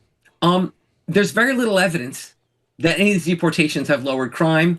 We know that the vast majority of people deporting have no criminal record. There's data that says that at least 3/4 of those being deported have no criminal record. And even among those who do, many of them have nonviolent criminal records. So on the boogeyman of maybe someone getting killed by an immigrant being in the U.S., we are risking thousands of people actually dying because we're kicking them out. Yeah. And that is the fact we need to say. It's sort of a theoretical construct of I'm worried about, a criminal in this population versus the reality that when we remove our nation's caregivers, we are putting our parents' and grandparents' lives at risk. Certainly, one of the things that we've heard from the political right, at least at times, is you're talking about if we're looking at the healthcare system totally broadly, like as you mentioned before, you have to be in this country for a certain amount of time before you qualify for Medicaid. But one of the things we hear from the right oftentimes is like that immigrants are also potentially a drag because they require healthcare as well, and that that they're doing that on the public dime. So how do we factor this into the equation when we're talking about this from such a high level and saying overall it's good for the healthcare system, but isn't there also a cost associated? Edgar, one reason I'm very excited you have the show is that I feel I can come on and really people can understand there's difficult two sides to almost every issue we're going to discuss. Yeah. Okay. And here it's absolutely right. If someone comes to this country, there is a cost and a benefit. The benefit is they'll contribute productively to our economy, and in doing so, they will pay taxes. And even remember, undocumented immigrants typically pay payroll taxes. Sure. Because they need a social security number to work. Okay, so they'll contribute to the economy, they'll pay taxes. On the other hand, some will need help from our government. Now, most government programs do not benefit undocumented immigrants, but some do. If they go to the emergency room because they get sick, they'll get taken care of. Some states like Massachusetts educate undocumented immigrants. Some states like California give health care to undocumented immigrants. So it is true there's a cost as well. And so what you want to do in that world is do the evaluation of the costs and benefits. And that's been done carefully by private organizations and by the federal government, by the Congressional Budget Office. And the estimate is that on net, immigration increases the fiscal health of our country. Yeah. The Congressional Budget Office estimates that on net, the U.S. federal deficit is lowered by 1% by immigration into this country. One thing I think about a lot when I hear something like that, or I try to understand as best I can. You take that really broad view when you say, okay, like overall, when we go through everything, lowers the deficit by 1%, or overall it increases GDP by whatever percentage, right? But then I think about a situation like if I try to simplify it in my head, right? I'll say, okay, well, let's imagine there's a company, and that company has 20 employees. And then the CEO and the COO each get a 50% pay raise, and nobody else in the company does, right? You can look at that and then say, well, wages went up by an average of 5% per person in this company. But then when you look at it, actually only 2 people benefited. So when I hear a big, broad number like that, is the story more complicated either in certain regions of the country or certain sectors, or when there is overall growth in these kinds of numbers, does that mean it's at least been broadly shared? Yeah, it's a great question, Edgar. The way I like to think of this as an economist is you want to consider the aggregate effect. You want to consider the distributional effect. What you don't want to get too caught up is in particular examples. So I always like to say that smart policy analysts argue in evidence and bad policy analysts argue in anecdotes.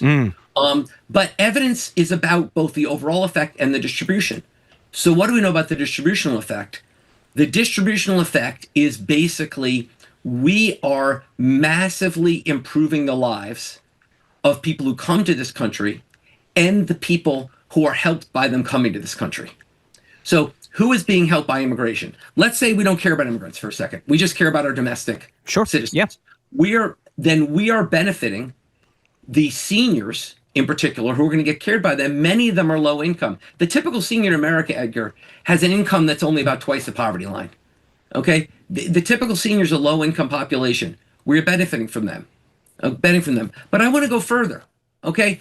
We're talking about a situation where there are people all over the world who are willing to come here, get paid relatively low wages to do jobs that we value, and that makes their lives much better.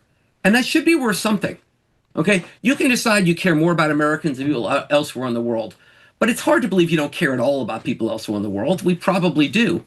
And if we care about them, we should value a bit that they're getting to come here And they are benefiting enormously from that. And that's a group that really is going to, that's not someone getting a 50% raise. That's someone who's really going to see a much better life from being in our country and in our labor force. All right, we're going to have to leave it there. We're speaking with MIT economist John Gruber, chair of the MIT's Department of Economics, where he's also the Ford Professor of Economics, was instrumental in creating both the Massachusetts Healthcare Reform and Affordable Care Act. His latest book is Jumpstarting America, How Breakthrough Science Can Revive Economic Growth and the American Dream. Thanks again, John. Thanks, Edgar.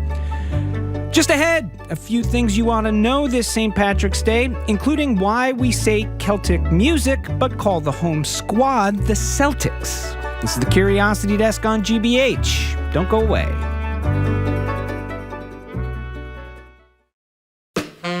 I'm Jared Bowen. Today on The Culture Show, we black folk.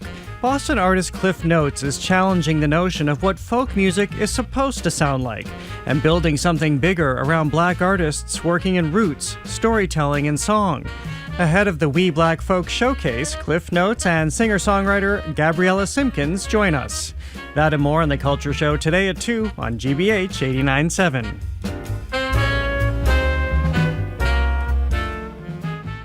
Support for our programs comes from you. And Rockland Trust Bank, committed to helping individuals and local businesses work towards their financial goals by providing financial advice and resources. More at rocklandtrust.com. Rockland Trust Bank, where each relationship matters. Member FDIC.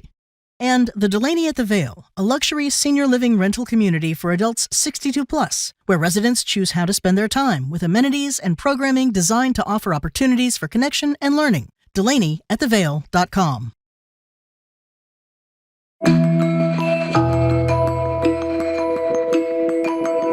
You're listening to the Curiosity Desk on GBH. I'm Edgar B. Herwick III. We're streaming live at youtube.com/GBH News. With me now in studio is senior producer Aidan Connolly. Hey, Aidan. Hey, Edgar. You know what we celebrate today, right? Of course, yeah. Based on, it's the 17th. It's clearly, obviously, St. Patrick's Day. Yes, Happy it St. is, Patrick's obviously, Day. but that's not what I'm talking about. Okay, so I did think that you would do this, and I do have a backup. So it's Evacuation Day.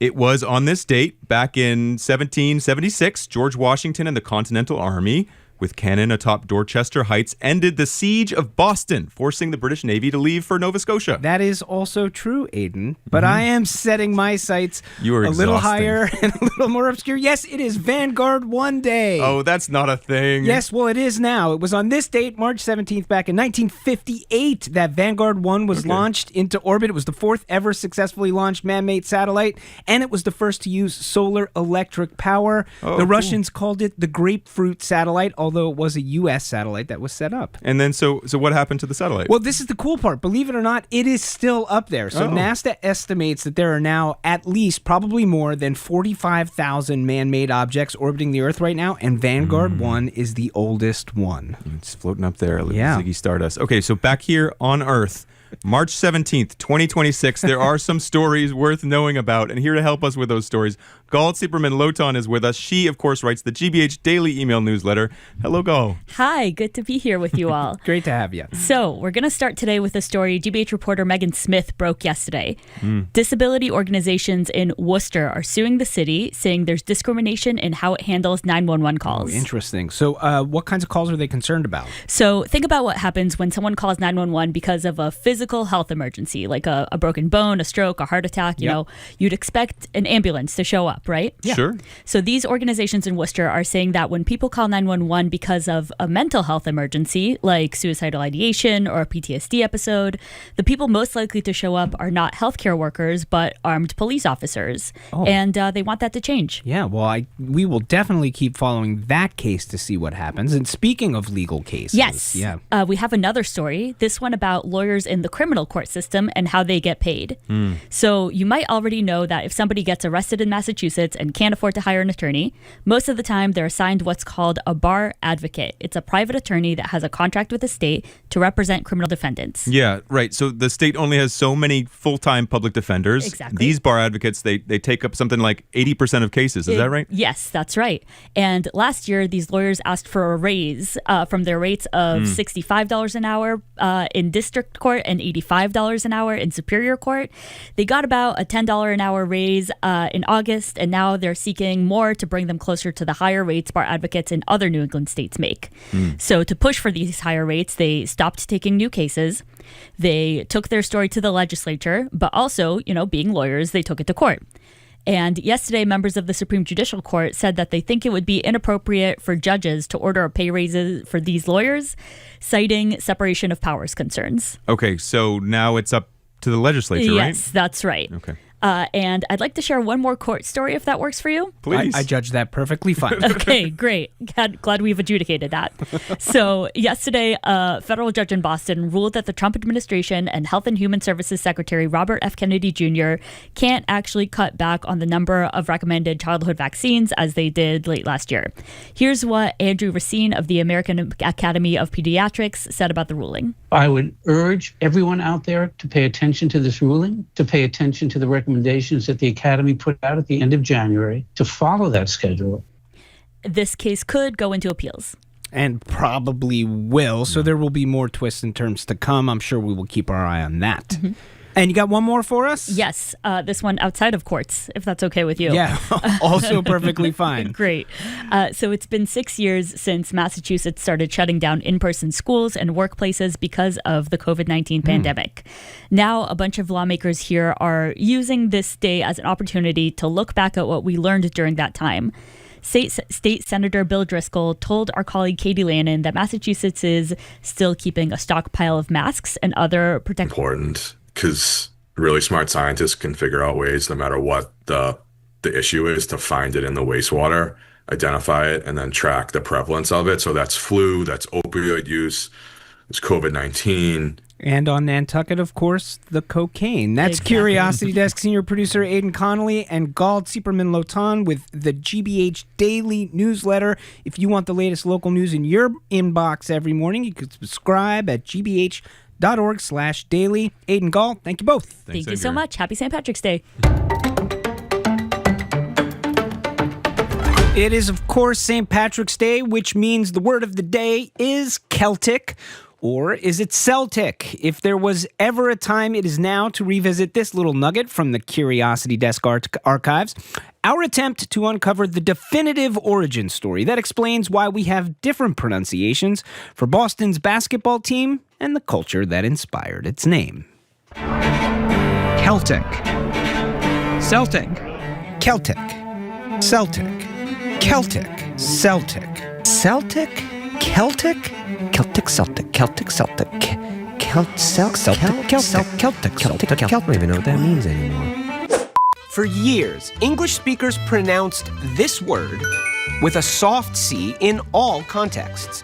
It's how people in the UK said it in the late 19th century when the famed Glasgow soccer team, Celtic, was formed. And it's how people around here said it in 1947 when our local basketball team debuted. Now, this makes all the sense in the world. In English, when the letter C is followed by an E, it's essentially always said like an S. Think cement, cell phone, race, and dance. Now, as for why that is, we have to go back, way back, to the time of gladiators, chariot races, etc. Or, should I say, et cetera. Latin didn't have a K. The C was the Latin reflex of the Greek kappa. And so, in classical Latin, that letter C was always pronounced K. Latin, of course, would form the basis for numerous other languages, including Italian, French, and Spanish, known today as the Romance languages. And as Latin evolved, so too did the way the letter C was pronounced. What happened was that K just doesn't stay K all the time. How come? Consonants are determined by voice, place, and manner, and a K is a voiceless back stop. When followed by a U, like in the word cut, that voiceless back stop of the K remains pretty easy to pull off. But it gets a little harder to do when it's followed by an I, like Killington, or an E, like Kendall Square. Now, over time, that began to impact that hard C. It's just a phonological process that takes place fairly organically over a course of centuries. It's a place assimilation, and that place assimilation leads to lenition, which is to say weakening. a softening. It just makes it a little less hard. This is exactly what happened as Italian developed. When the C is followed by an E, the K became a ch. The word celebrate in Italian, celebrare. And perhaps you've enjoyed a nice after-dinner limoncello in the North End. Now, in French, the C sound went even a step further when followed by an E, all the way to S. This is even easier on the mouth. Think c'est la vie, or the painter, Paul Cézanne. Nice and soft is how one William the Conqueror would have preferred his CEs when he and his Norman army invaded England in the 11th century. The Norman conquest, 1066 and all that, brought French big style over to England. Not only did William take over England, but for a while, he made French the official language of the land. This would permanently alter the still developing English language in numerous ways, including the adoption of a soft C before the letter E. Anglo-Norman was basically the version of French that became current in England, to the extent that a lot of the nobility of England were speaking a variety of French. But that French influence did not extend to the various other languages spoken around the British Isles in places like Scotland, Ireland, and Wales. Languages of the Celts. Irish got its alphabet from Latin. It didn't get its alphabet by way of French from Latin. It just got its alphabet from monks writing using the Latin alphabet. The letter K is not a letter in the Irish alphabet. The C, not just in Latin, but also in the Celtic languages, is pronounced K everywhere. So, the rules of modern English suggest that this word should be said with a soft C. And for a long time, that's how English speakers said it. But that has changed since the mid-20th century. In recent decades, there have been ongoing efforts by many English speakers to try and pronounce words and names from other languages the way that they would have us pronounce them. Guess what? Now we're feeling bad about all that empire, and we're raising our consciousness, and we're like, oh yes, no, we have to keep the other pronunciations of all the words we've stolen. But the sports world is notorious for holding fast to tradition. Celtic! Celtic! Celtic! And so, while we've adjusted our pronunciation of the word Celtic when talking about music or language or culture, it should be no surprise that the two places the legacy of Celtic with a soft C live on is with a soccer team in Scotland and a basketball team right here in Boston. To Celts, to blue whales and popcorn, your curiosity has no limits, and we're always glad when you send your questions our way. Leave a voicemail at 877-301-8970 or go to gbh.org/curiositydesk and let us know what you are curious about. We might just look into it for you. Just ahead, they say there's a pot of gold at the end of every rainbow. Well, there's also one here in our studios in Brighton. We call it the GBH Archives. That's next on the Curiosity Desk on GBH. Stay with us.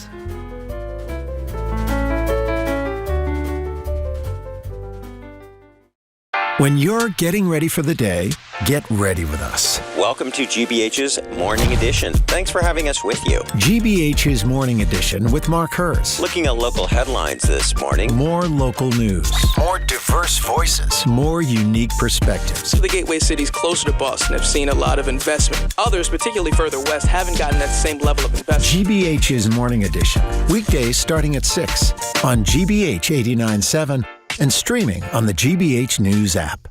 Support for GBH comes from you. And Gentle Giant Moving and Storage Company, offering local, long-distance office and piano moving with 23 locations throughout New England and across the country.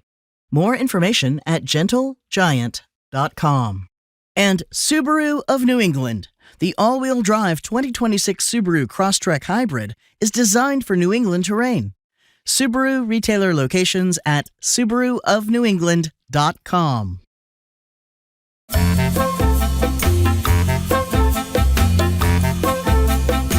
You're listening to the Curiosity Desk on GBH. I'm Edgar B. Herwick III. We're streaming live at youtube.com/GBH News.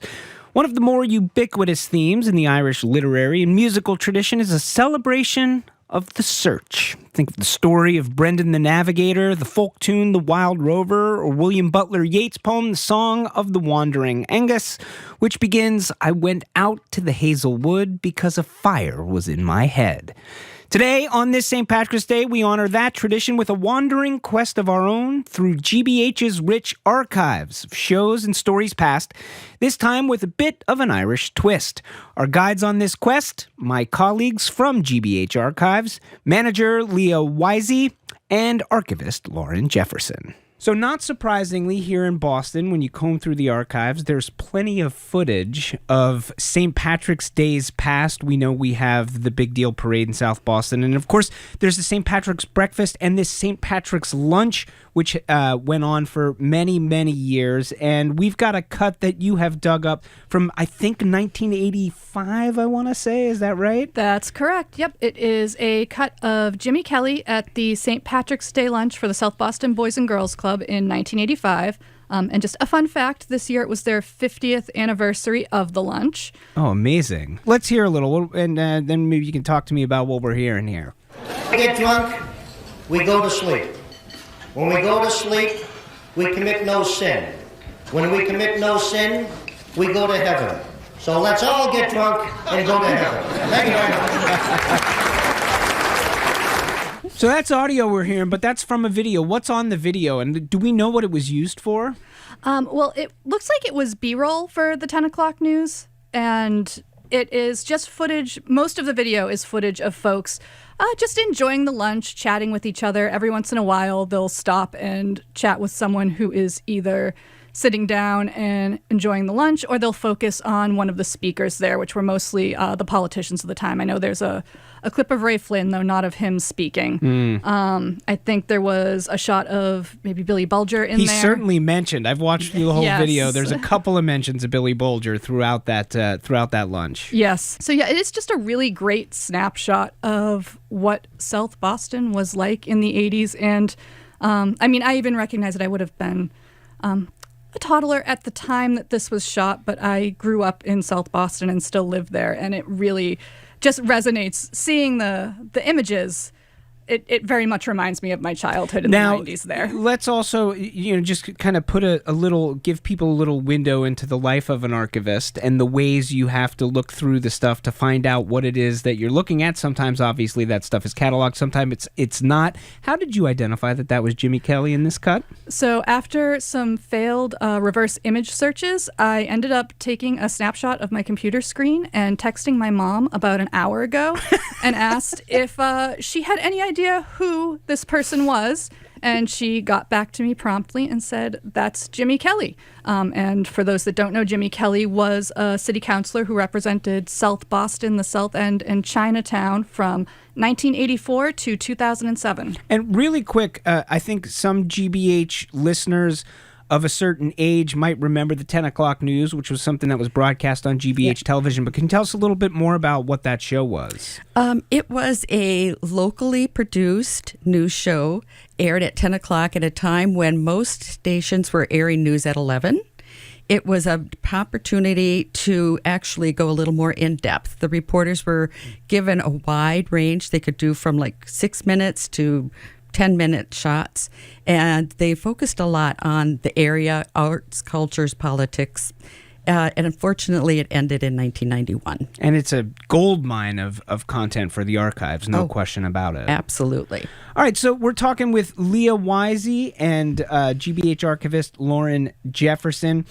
We've also, in addition to looking at St. Patrick's Day past, we've also asked you to identify some stuff you have in the archives related to beer, which is something that I know a lot of people partake in on this day and at this time of year. And you unearthed something which I am really fascinated by, which is a program that GBH did with Jean Shepherd. Now, if that name doesn't immediately ring bells for you, if you've ever seen A Christmas Story, I think that's probably Jean Shepherd's most kind of famous piece, but he was, a raconteur in the truest sense of the word. Yes. And just a broadcast legend. So what was this show that we did with Jean Shepherd? Well, the GBH relationship with Jean Shepherd actually goes back to 1962. And we have done radio shows with him, little different segment fillers. But Jean Shepherd's America was Jean Shepherd taking a look at different aspects of American society and life. And the clip we're going to hear from was from a 1971 program. And do you mind if I try to read the whole entire title? Because just like Jean Shepherd, these are long titles. So, see if you can figure out what this is about. It's called From Its Ice-Cold Golden Depths Comes the Echoes of Lost Battles, the Sound of Ancient Victories of a Million Ball Games. And it's really all about how important beer is in the life of Americans. Amazing. Let's hear a little. Ever since that time, to me, and I think to millions of other people, beer has been more than a drink. In this glass of beer, you look down into that golden, rich, bubbling, ice-cool depth. You see the echoes of lost battles. You hear the echoes of ancient victories, 1 million ball games, 10 million football games, and thousands of family moments, fights, victories, love-makings, the backseat of the Pontiac, the long trip on the way to the zoo in Dowagiac, the beer can in the weeds. When you look at that glass of beer, you're looking at life itself, the mother of us all. The mother of us all. And I should explain that sort of wave sounding, the sound in the background. When they taped this, one of the technological innovations at the time was they used what they called a PCP, which was a backpack video camera that could shoot in film instead of actually using a film camera. Oh, amazing. Yeah, it's very clunky by today's standards, but it was top of the line then. And they actually went into the brewery, and he did his monologue in front of a big vat of beer being brewed. So that's the noise you're hearing behind him. That's the noise you hear behind him. Oh, that's amazing stuff. That's Leah Weiss. She is the GBH Archives Manager. We are speaking with her and GBH Archivist Lauren Jefferson about some St. Patrick's Day and beer-related items in the GBH Archives. I want to turn to a show that I had never heard of called Pantechnicon, which was actually a radio show that was produced where? At GBH? Somewhere else in New England? Can you tell me a little bit about Pantechnicon? It was a nightly news and arts culture show on radio that was produced by WGBH. So and it aired here on GBH. It aired on GBH on 89.7 at the time. Of course, we were at the Western Avenue facilities at the time. So they did a lot of different things. So this is an episode from 1977, St. Patrick's Day, March 17th, 1977. And I want to play two cuts from this. I listened through most of the show, and I was like, this is incredible stuff. This first one is, I think, the host, Eleanor Stout. And she has she's a special co-host for the episode, who is from Ireland but now lives here in Massachusetts. It sounds like maybe he ran a pub in Brookline. He ran a place called the Village Coach House in Brookline Village. And in 1977, when this was taped, his pub was named the best Irish pub by the Boston Magazine for 1977. Amazing. So she and he are discussing what St. Patrick's Day was like for him as a child in Ireland. Here's that little bit of sound. One of the things I've been wondering about, Henry, is how much of the Irish celebrate St. Patrick's Day. It's such an enormous celebration here in this country, especially in the Boston area. How did you celebrate St. Patrick's Day growing up? And growing up, well, usually it was you got up in the morning and you went to church. You started off by going to church, and you had your shamrock, and then there was the local... What do you mean you had your shamrock? When you got your shamrock. Great follow-up question there by her. Shamrock.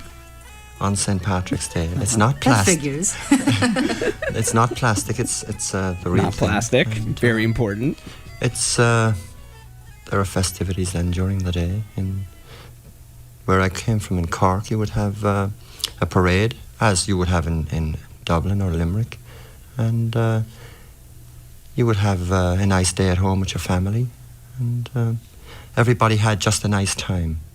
I think it's in the United States, I think it's become very, very commercial. It's interesting, right? Yeah. Well, it's, people overindulge, I think, in alcohol, for one thing, which is not good. That's the Irish way, I thought. Well, not really. That's I don't a drink. myth, Henry. I don't drink at all myself. I mean, that's another thing about the Irish people. Everybody think that they drink heavily, and Irish people do not drink that much. I mean, they'll drink no more probably than any other nationality. But sure. How do you suppose that the myth all came about then? Maybe it's that stereotype, that. That happens with all stage- cultures, I suppose. Stage Irish, if you will. So it seems then that St. Patrick's Day in Ireland is, it starts off as a religious holiday, and then it tends to be sort of a quiet family. After all, he is the patron saint of Ireland. I love that. After all, he is the patron saint of Ireland. But I love that exchange. I love that they get into that, and I like hearing him talking about the fact, let's not get crazy about the Irish don't drink any more than anybody else. I think it's cool, too, because it's not something you hear too often, the comparison between how we celebrate St. Patrick's Day here and how it's celebrated in Ireland. And it's interesting to have that juxtaposition. No, it's not a wild party day. It is very much a day for reflection and family. Or at least in 1977 Yes. it was, which is, I think, another interesting piece of this, And speaking of that, they spend a fair amount of time in this hour talking about that, the sort of notion of what it means to be celebrating St. Patrick's Day. In this case, it's in Ireland. A little later in the show, there's a conversation with a historian from Brown University, L. Paris Curry, who's talking about the Irish-American experience. Here's a little bit of that. The Irish-American of today, then, who hears the stories and perhaps must cope with those stereotypes, can we generalize about a feeling of identity with Ireland or a desire to identify with Ireland? My sense of the situation is that there is still a lingering sense of identity with Mother Ireland. In the American experience, St. Patrick's Day has become not only an ethnic celebration, but one form of denying the melting pot experience. It's that one day in the year in which Irish Americans come forth and say, we are not totally assimilated, we are not totally integrated into this myth or this fantasy called the melting pot. We are Irish Americans, we are proud of our heritage. That's another fascinating little moment in that show. It reminds me, I'm not originally from New England. And when I first moved to Boston, I kept hearing this term, lace curtain Irish. Yeah. Because I was actually, my first job was at Boston College. So I got kind of inundated very quickly with the Irish Boston experience. Yeah. And it was very much, I took a history course then on neighborhoods, and it's very much what that professor was talking about. As soon as they could get some money and move out, they were able to afford a place where they could hang nice lace curtains like they were used to. But it's very true. You don't forget where you came from. Yeah. Yeah, it's an amazing little time capsule, that. That was Leah Weiss. She is GBH Archives Manager. We're also with archivist Lauren Jefferson. One more thing I want to listen to comes from a show called The Club. What can you tell me about this show, The Club? This also seems like a cool sort of stretch of time on GBH local TV. Well, that was originally started out on Channel 44 and moved over to Channel 2. And they basically set up the studio like a nightclub and had people come in. They had a bar. They had people sitting at tables. They'd have musicians come in and talk about whatever. And when did that? When was that show on the air? What stretch of time was that a show on 44? Pretty much 44 from 1976 to 1978, and then they moved it over to Channel 2, and it dropped its name from Club 44 to just The Club. The Club. The Club, like it's. So in this cut, we have an interview, and this one is fascinating to me. So this is in 1979, and one of the interviews on this show is with this guy who's from the Committee for Real Beer, and he is like sort of beating the drum for what he calls true beer. And in this stretch, he talks about what the Committee for Real Beer is about, and then he talks about the state of breweries in the United States of America. Let's listen to this. What is the Committee for Real Beer? How did you guys get started anyway? I know you're an engineer over at WEEI Radio. Right. That's right. How did you get this committee started, and what for? It's kind of an ad hoc group of beer lovers that got together. We're dissatisfied with the products we had to drink, so we decided to do something. We initially started by trying to support what local and regional breweries there were left. In this area, we have one, the Narragansett Brewery, which is now owned by Falstaff. There's That's only in Cranston, one Rhode brewery Island. at this and time the beer that you just in picked up, this the area. Valentine India Pale Ale, is a product of the Narragansett Brewery in Cranston. What do you think is going to be the projection on the number of breweries 10 years from now? This is the part I love here. It doesn't look good. There are approximately 60 left in the United States. About 25 to 30 of those are controlled by the 5 major brewers. So there are about... How many do you think it will be? It's just going to continue to dwindle. There is an industry report that says by 1990, Schlitz could be out of business, Pabst could be out of business, Anheuser-Busch and Philip Morris, through their Miller Brewing Company, will control 90% of the beer drunk in this country. And we know that is not how it plays out, right? No. I did some research, and from 2024, there are roughly 9,922 breweries. There are almost 10,000 breweries now in America, and that's not to disparage like his projection, you know what I mean? But that's one of the beautiful things about the archive, because he's right. When you look at it at the time, now we know that 79, 1980, 1981, that was the low point for the American beer industry, and then it slowly from there on out starts to make waves. And I find it fascinating because, as we all know, New England now has and it was a leader in the growing craft beer movement. Yes. And so you see this kind of nucleation point where you have him and his friends in this, Committee for Real Beer starting the drum beating for this, and we now know what happened, which is incredible to look back. Yeah, it is. Yeah. Well, all right. We've been speaking with Leah Weiss, GBH Archives Manager, and GBH Archivist Lauren Jefferson, who have combed through the archives and plucked out some real gems for us on this St. Patrick's Day. Thanks so much for taking the time. Thank you. It was very enjoyable. And you can connect with the GBH Archives on social media, which I highly recommend. During that segment, you heard us talking about the 10 o'clock news, and we used some B-roll from one of the episodes of the 10 o'clock news. That B-roll in particular is an absolute treasure trove, whether it's the North End in the 1970s or footage from just inside of a Dunkin' Donuts in the 1980s. These videos slip out from them on social media from time to time, and they are absolutely well worth seeing when they come out. So you can follow them on social media at GBH Archives. Another way to connect with the archives is at wgbh.org/foundation/archives. That's going to give you access to browse just some of the things that we have in the GBH Archives, including episodes of entire TV shows and some of the stuff that you saw today, and hopefully some of the stuff that we will speak with the folks from archives about in the future. Of course, we always love it when you're in touch with us as well.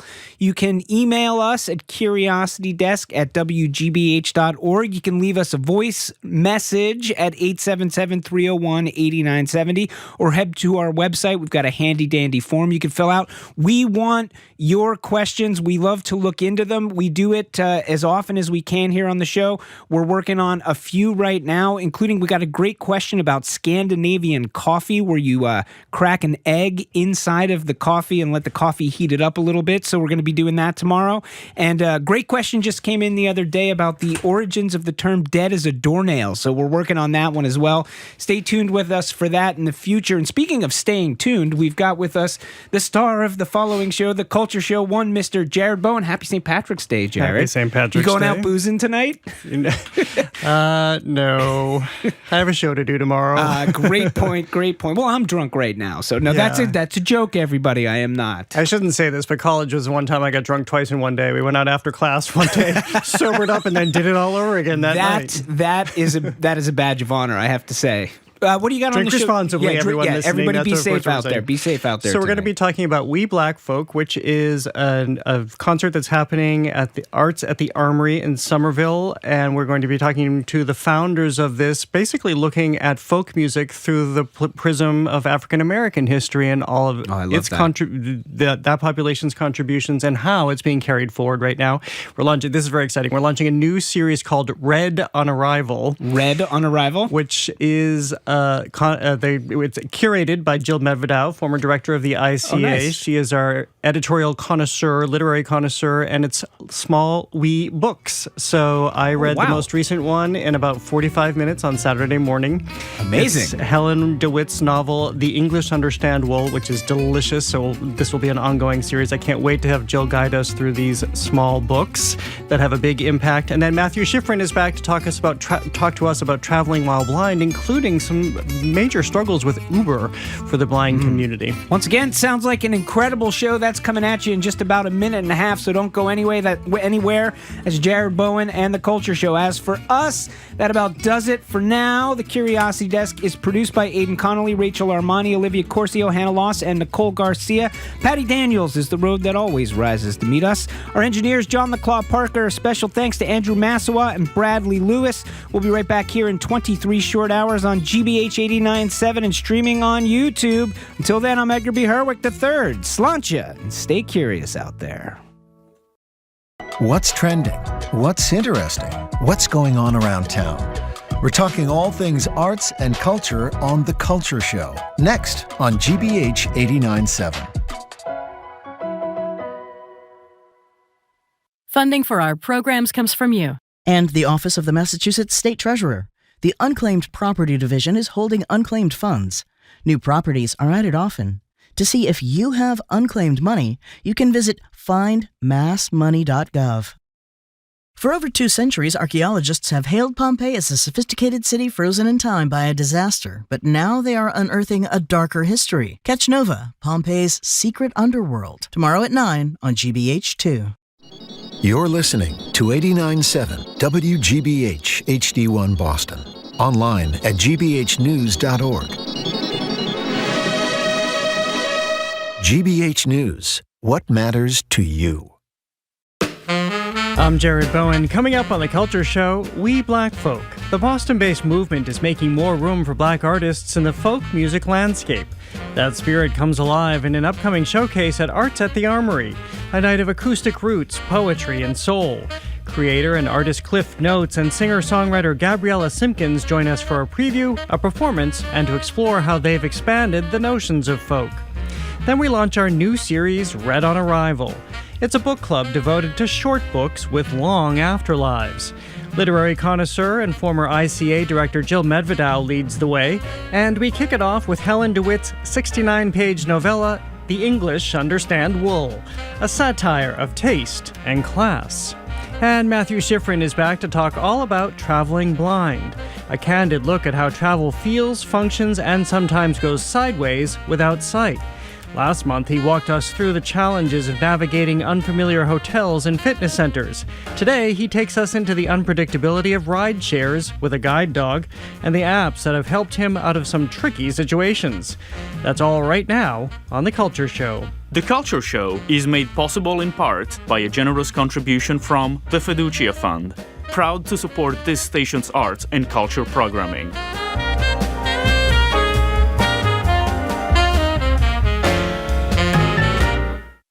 Folk Showcase this Friday at Arts at the Armory in Somerville. We Black Folk is the Boston movement created by Cliff Notes, opening up the idea of folk through song, roots music, and poetry. They and fellow showcase artist Gabriella Simpkins, a singer-songwriter and composer from Cape Cod, join me now to talk about it all. Welcome to The Culture Show. Hey, hi. How you doing? I'm great, thank you, especially for hearing your relatively new music. That was a beautiful start to our show today. Thanks for playing that. Well, Cliff, let me start with you and the start of what you have assembled here in this ongoing series. Yeah, so We Black Folk is coming. We're on our second year, technically speaking, but we've been around for about 2.5 years. Started it out of this organization called Club Passim at this fellowship called the Folk Collective. And there they empowered us to have a capstone project. And my idea was I wanted a full-fledged festival featuring Black folk artists, country artists, bluegrass, and that's still the 2028 goal for us. But we have a lot of steps to get up to that, and one of which being our show this Friday. And what made you arrive at this goal? So I have always loved folk music. I've always wanted to be in the scene, and part of being in the scene starting to be in the scene was joining the Folk Collective. And since then, since then in performing in different spaces, I've noticed a kind of lack of representation of folks who look like ourselves. And every time I see something like that, my goal is to, I'm going to create those spaces for myself and for my people to be performing at those spaces. Gabriella, how did you come into this? Well, I met Cliff through the Folk Collective, and so I played the first We Black Folk show, a couple years ago now. I was a part of that first festival. And what had drawn you to wanting, did you know of the premise behind this and the acknowledgement, the understanding that Black people were not? Oh, absolutely. I kind of arrived at folk music from a very similar place, growing up on Cape Cod, a little demographically outnumbered. So well put. Finding my way to folk music was honestly through like Pandora, Spotify, and like finding all these things online because I didn't have the community around me. So to now be a grown-up and to be doing music as a career, to be able to find other artists who come from a similar place is really welcoming. Well, here's a very broad question for you. Curious from both of you how you define folk music. It has evolved, of course, in this country, and you're both part of a movement that is evolving it further. But Gabriella, I'll start with you and how you consider it. I would say folk music is... a lot of people say this, the music of the people. It is storytelling. It is sharing from personal experience in a way that pop music doesn't. Pop music is for the masses, whereas folk music brings everything down to earth. And so sometimes that can look like a guitar. Other times that can look like a piano. It really can be whatever you want. But I feel like folk should be more of a sensibility than a genre, talking about what's going on internally and trying to make that connection externally. And Cliff, as you've become further immersed in this, how would you define it? Well, the thing is, as I've gotten further immersed, I've realized I've always been here. And if you look back at history, you got somebody like Leslie Riddle who traveled with the Carter family and was basically collecting all the songs that made up what is early version of folk. The record industry eventually started to split that out into race records and country music, and then the rest is history that we have today. But I am with Gabby at the same time in that it is the music of the folk. It is the stories of the people. And when you put it like that, something as broad as hip hop is, I believe, folk music, and very much modern day folk music. And how about right now, speaking of music of the people and what we're seeing in this country? I think a lot of people are hearkening back to the 60s and the 50s, and when we saw a great movement in folk music that was responding to everything that was happening in this country and society and marches and government. What's the resonance today? We're still struggling. We're still in that same pain. Black people have been freed, but we're not free. There's still a structure that holds us down in a lot of different ways. And I think naturally, people who are making music that are Black are going to speak about those things and use the platform of music to get those messages out in the same way that Grandmaster Flash did, in the same way that Odetta did. Yeah. Gabby, if I may, I love what you just said about music for the people, of the people. So what are these shows like when everybody is gathered together? And we know, especially with folk music, that it's the room that matters too, and what everybody's bringing it to it that afternoon or that evening.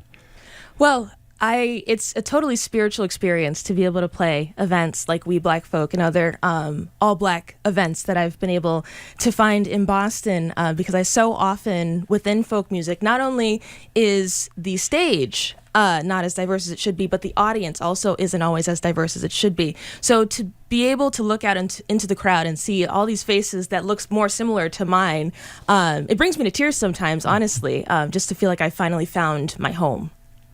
I want to talk about both of your recent music. Gabby, you're going to be performing in just a moment. So, Cliff, I'll start with you. We have a piece of yours, Losing Crowns, which is a recent track. Tell me about this piece before we take a listen and how this is reflective of all that you're considering right now. So, Losing Crowns Part 2, which we're about to listen to, is kind of reclamation of Part 1, which is a much more stripped-down version. It's completely solo, myself and a guitar. But on this, you have so many folks who I love and have been making music with for a long time, like Aisha Burns and Gemily, a lot of friends who are also in the folk music world. And I think that with Losing Crowns Part 2, you hear all of those voices come together and create a magnificent choir. And the sentiment remains true of the idea of when you look down, when you are feeling down on yourself, you have that potential to lose the crown that is on the top of your head, and that is your royalty. So hopefully folks will take that away from this song as well. Again, this is Cliff Notes' track Losing Crowns 2 off of their album Why the Wild Things Are. I see chocolate-covered mountains today. I'm amazed. I might sip right from the fountain. It's okay. It's okay. I feel high and mighty. I just might be someone more. He laughed at me to spite me. It's just like me to be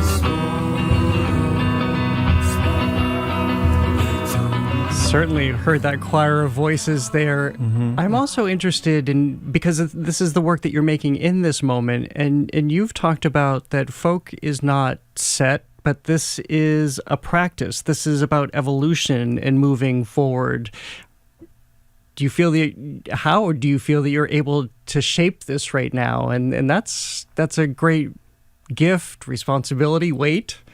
Yeah, I'm one of many pieces. If you look across the country, there are other Black folk artists who are trying to reclaim what folk music was and what it can be. You look at folks like Rhiannon Giddens, Don Flemons, Jay down in Providence, and Layla McCullough, who was just at the Oscars performing for Sinners. There are lots of folks who are, no pun intended, trying to bring this genre back and realizing that it is ours, and it's also a key to our future as well.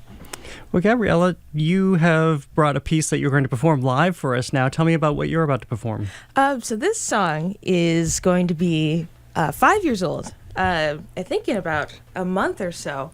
It's called Creation Story. I grew up very religious.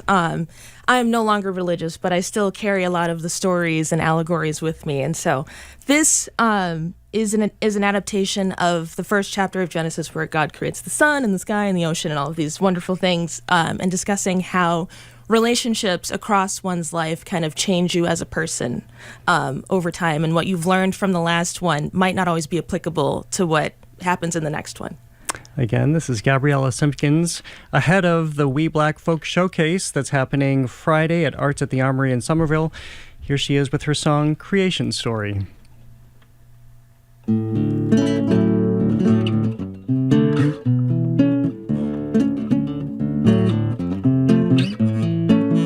Wake up and smell the rose hips we fell among. Too busy staring up a cloudless sky.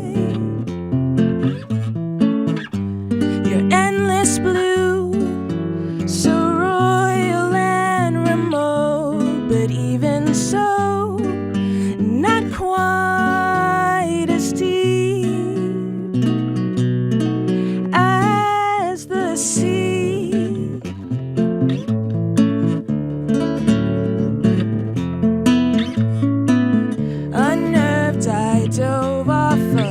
talk just like we'd planned. But water would fill my chest and close my eyes.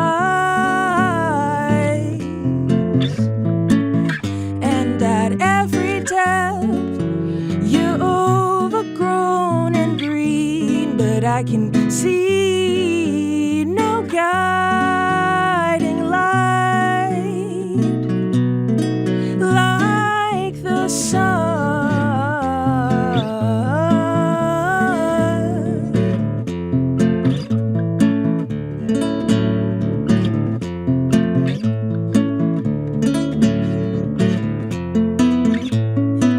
I pick my head up above the brine and cough out my lungs and hope the pressure of keeping up should surely pass.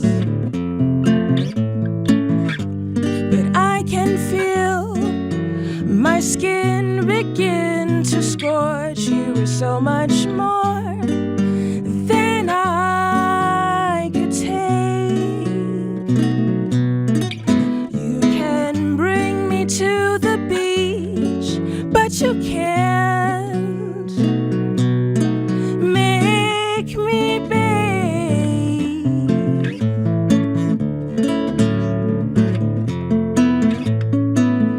Da da da da da da.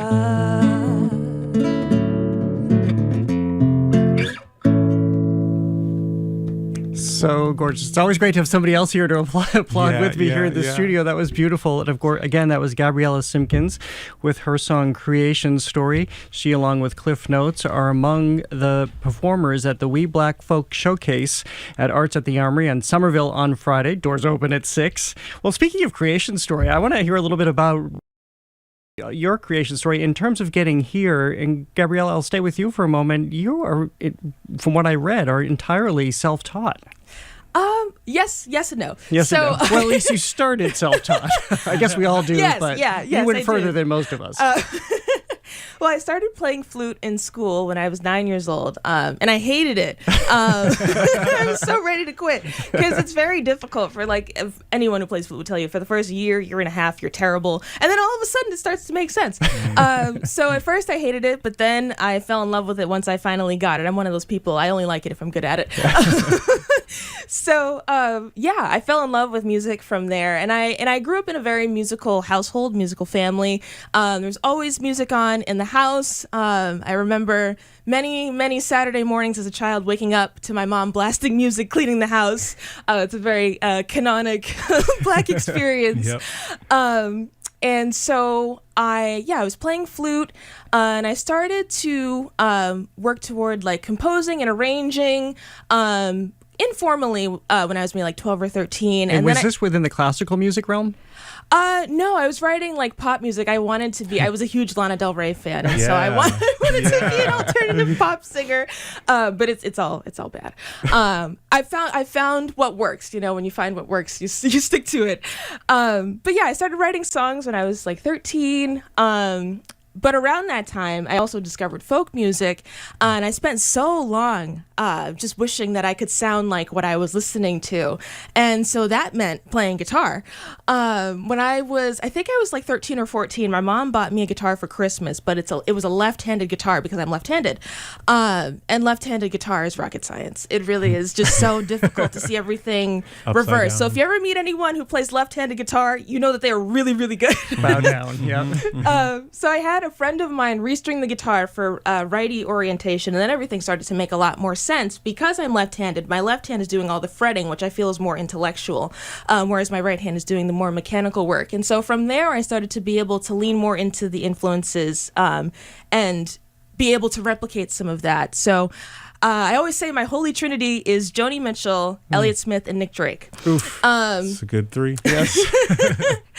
And so around the end of high school, beginning of college, I started writing songs that I actually wanted to keep. And I graduated from community college at the end of 2019. And I very serendipitously decided not to do my transfer. I ended up transferring to a 4-year school, but I ended up deciding not to do it because I needed to to save some money, and I also didn't want to move in the winter. And then COVID happened. Honestly, the most serendipitously fortuitous decision I've ever made in my life, because I'm asthmatic, so it could have taken me out for sure. But I spent all this time because I had said, now that I'm not going to school, I'll take some time to work on my music and putting myself out there. But now that the world is shut down, I'm like, I have no idea what I'm going to do now, besides stay home and try not to get sick. So it was also taking a toll on my mental health because I am an on-the-go kind of person. And so one day I woke up and I said, I have to have something to get out of bed for. And so music was it. And so I started doing live streams, doing like the virtual open mics and things like that. And the rest is history. And now you're on the stage. And Cliff, well, speaking of finding something, like Gabby found folk music, I understand an awareness of Tracy Chapman was pretty pivotal in your life. Yeah. So Magic 106.7, David Allen Boucher, that's who was like one of my first music teachers. We're friends on Facebook, we chat. I remember loving the song Fast Car so much, but this was like the 90s. So like there was no internet, there was no TV screen in your car to tell you this is what this person looks like. And I remember when I first saw the album cover, I was like, wait, this is a black person who sings this? And it changed my perspective on what I could be and what I wanted to be and what was possible moving forward. Have you ever met her?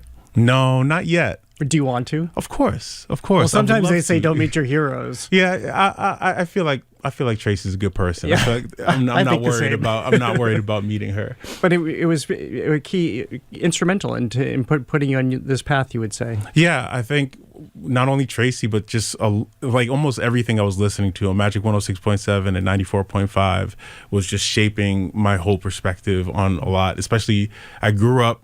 My first teacher was the church, and then my second teacher was my brothers and sisters' albums, and then eventually I got a voice teacher, and then piano lessons, and moving forward, got my degree in music, so on, so on. Well, you both are just fabulous in what you're doing. The show sounds so thrilling. Congratulations, and thank you for being here today. Thank you for having us. Of course. We Black Folk Showcase brings creator and artist Cliff Notes, singer-songwriter Gabriella Simpkins, and a lineup of fellow artists to Arts at the Armory in Somerville on Friday. Again, doors open at 6. To learn more, check out Arts at the Armory's website. Well, coming up, Too Small to Fail, we kick off an inaugural book club series featuring books you can read in one sitting, but which can also live with you for a lifetime. That's next on The Culture Show. Stay with us. The Culture Show is made possible in part by a generous contribution from the Fiducia Fund, proud to support this station's arts and culture programming.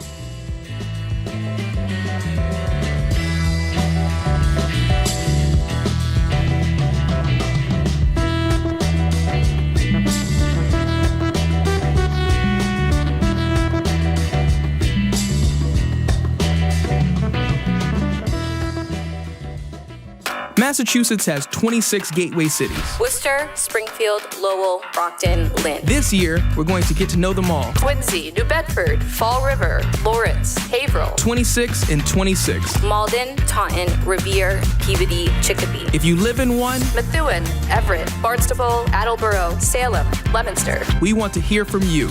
Pittsfield, Fitchburg, Westfield, Chelsea, Holyoke. Visit gbhnews.org/gateway cities. Funding for our programs comes from you. And the Massachusetts Teachers Association, working together to ensure that all students have the resources they need to succeed. The MTA, a diverse union of education workers committed to the public schools and colleges our communities deserve. And the Museum of Fine Arts, presenting Framing Nature, Gardens, and Imagination. This new exhibition of beloved and never-before-seen treasures centers gardens across time, place, and cultures. More at mfa.org. And Coco Bradakane & Sons, offering antique rugs since 1938. A range of hand-knotted modern and oriental rugs are available to view in their showroom at 808 Main Street, Winchester, or online at cocorug.com. It's because of listener support that we're able to bring you trusted news from NPR. Your gift can also be doubled thanks to our Matching Gifts program. To find out more, go online to gbh.org/matchinggifts.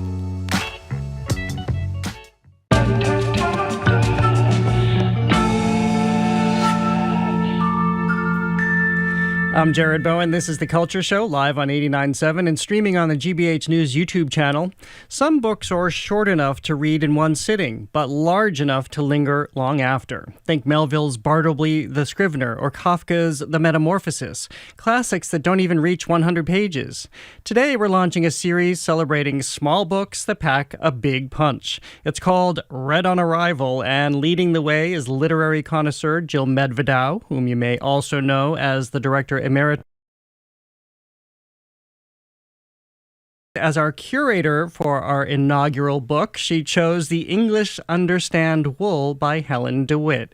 Jill Medvedow, welcome back to the show. It's really great to see you. Oh, it's so nice to be here and to see you. Well, I love we hatched this, you hatched this, and I couldn't wait to start talking about this. How did this concept arrive at you? Is it a love that you have of small books? I have always had a love of books, so that there's nothing new there. But I actually would have described myself for the last many, many years as someone who loved big, thick books. I've read War and Peace twice, Anna Karenina twice, Barbara Streisand. But my son, my adult son, sent me this book, The English Understand Wool by Helen DeWitt. I'd already read her thick book, The Last Samurai, that a colleague of mine from the ICA, John Andrus, had recommended. He and I share much taste in books. And I sat down over the summer, and in one sitting, I devoured this book. And that's what launched this new obsession, I would say. Well, it was fascinating to me to also just think about it in this context. I'm going to sit down. It was a Saturday morning, and I'm going to read this in one sitting. What does that mean? And it was so pleasurable. Before we start talking about the book itself, what comes in just devouring a book in one go? Well, it's so interesting, isn't it? Because the thing that did initially attract me is this idea of a one sit read. And I've been trying to think of a name that would be catchy and that would encompass these books, that you can really read an hour and a half, a couple hours, and that they're world creations. I kind of see them like Persian miniatures.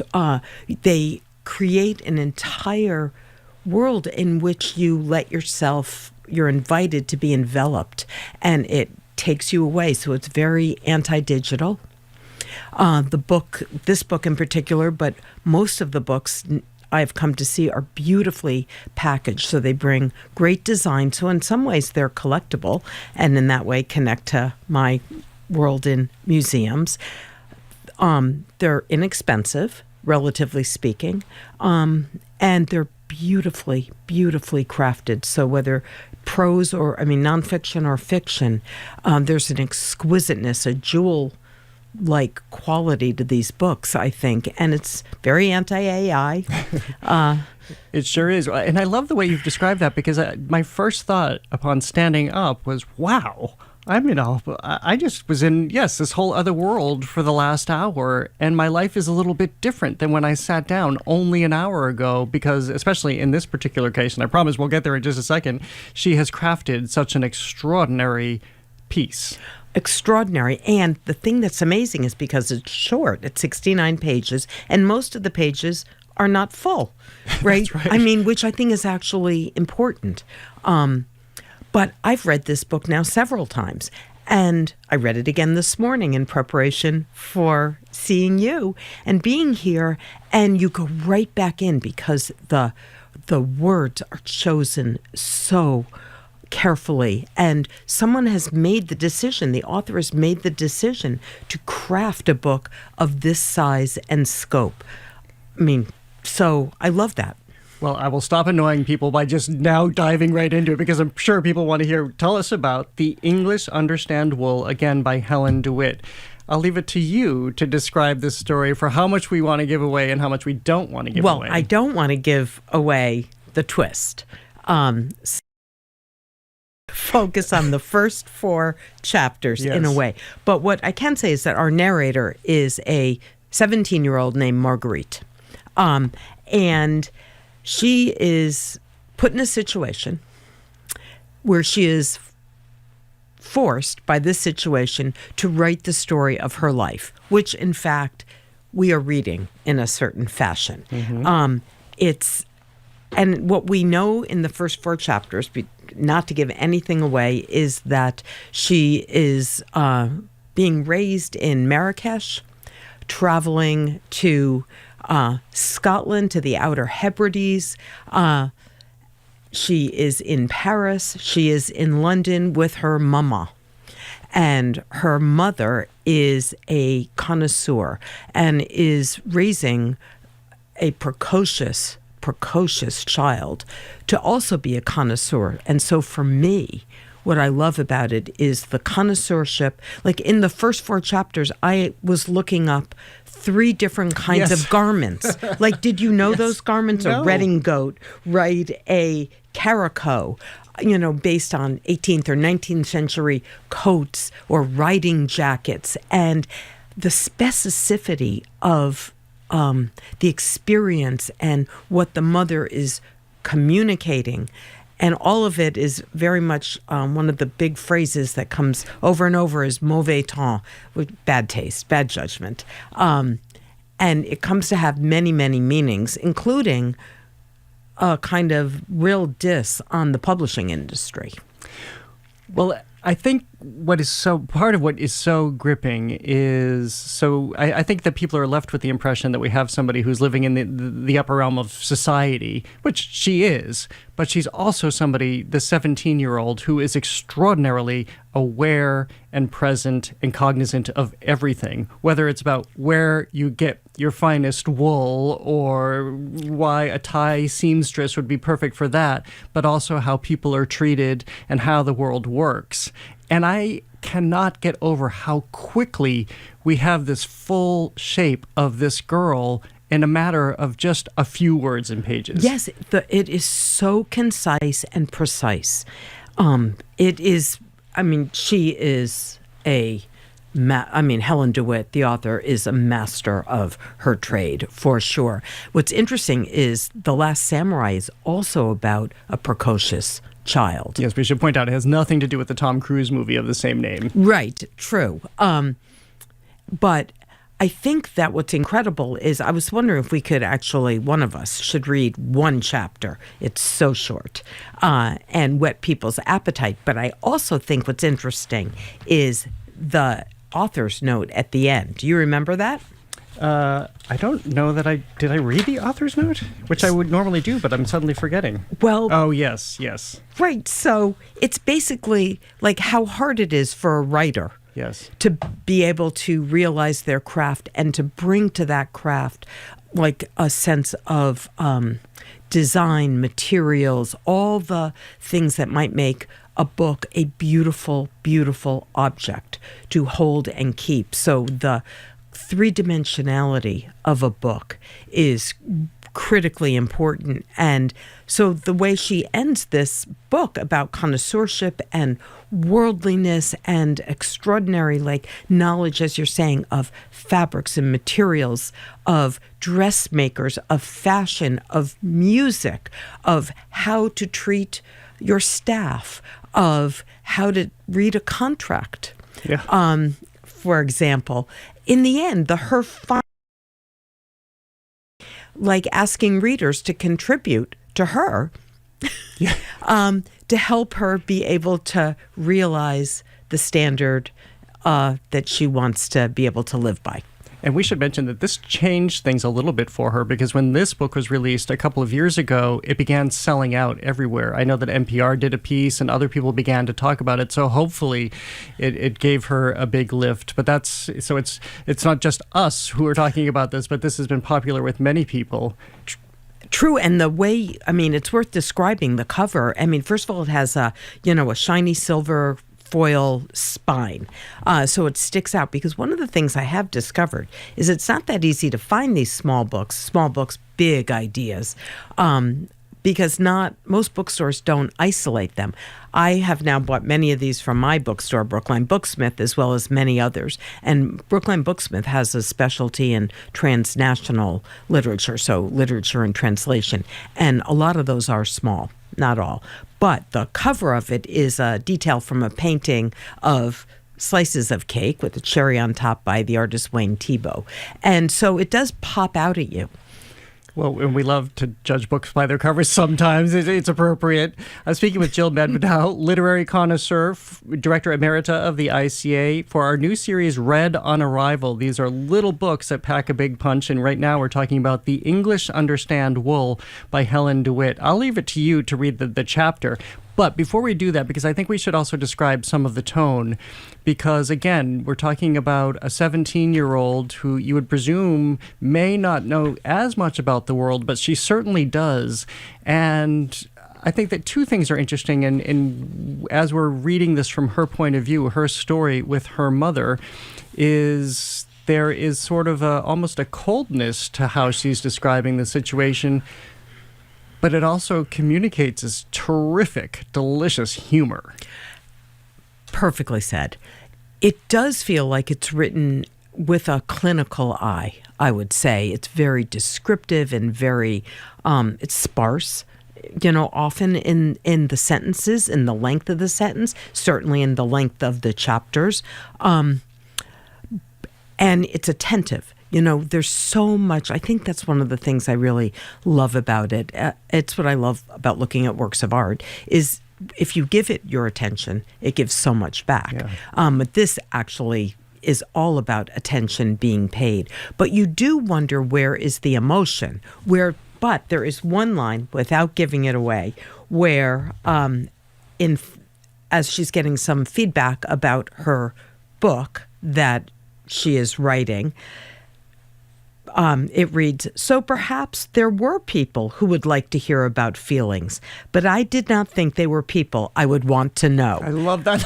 Did you love that too? And I was like, so this 17-year-old is understanding that this is not a book full of emotion or me. It is not full of angst. It is not confessional. So it's very different from a lot of contemporary writing in that way, or what one would expect from a teenager. And this is the eye she has. So you'll read a chapter, but I singled out one paragraph. This comes later. What page are you on? This is page 44, and this is not going to give anything away either. But again, this is a 17-year-old telling the story about this great life that she's been afforded, and she's meeting with somebody about this story. She came rushing in at 1:15. She wore white patent leather shoes. These distracted me from the muddle of garments thrown together seemingly at random.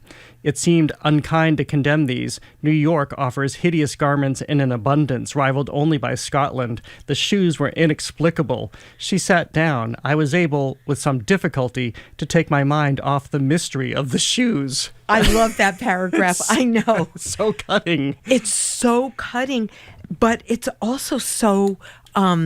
she has her own point of view. And that's, I think, one of the things that's so compelling about this. There's not a point of view imposed upon her. That it comes into question. That's a question throughout the book. But in fact, she really owns her perspective of good taste in wine, in chocolate, in food, in shoes, in fashion, in music, in writing. And it's a particular and quite peculiar, odd way of navigating the world.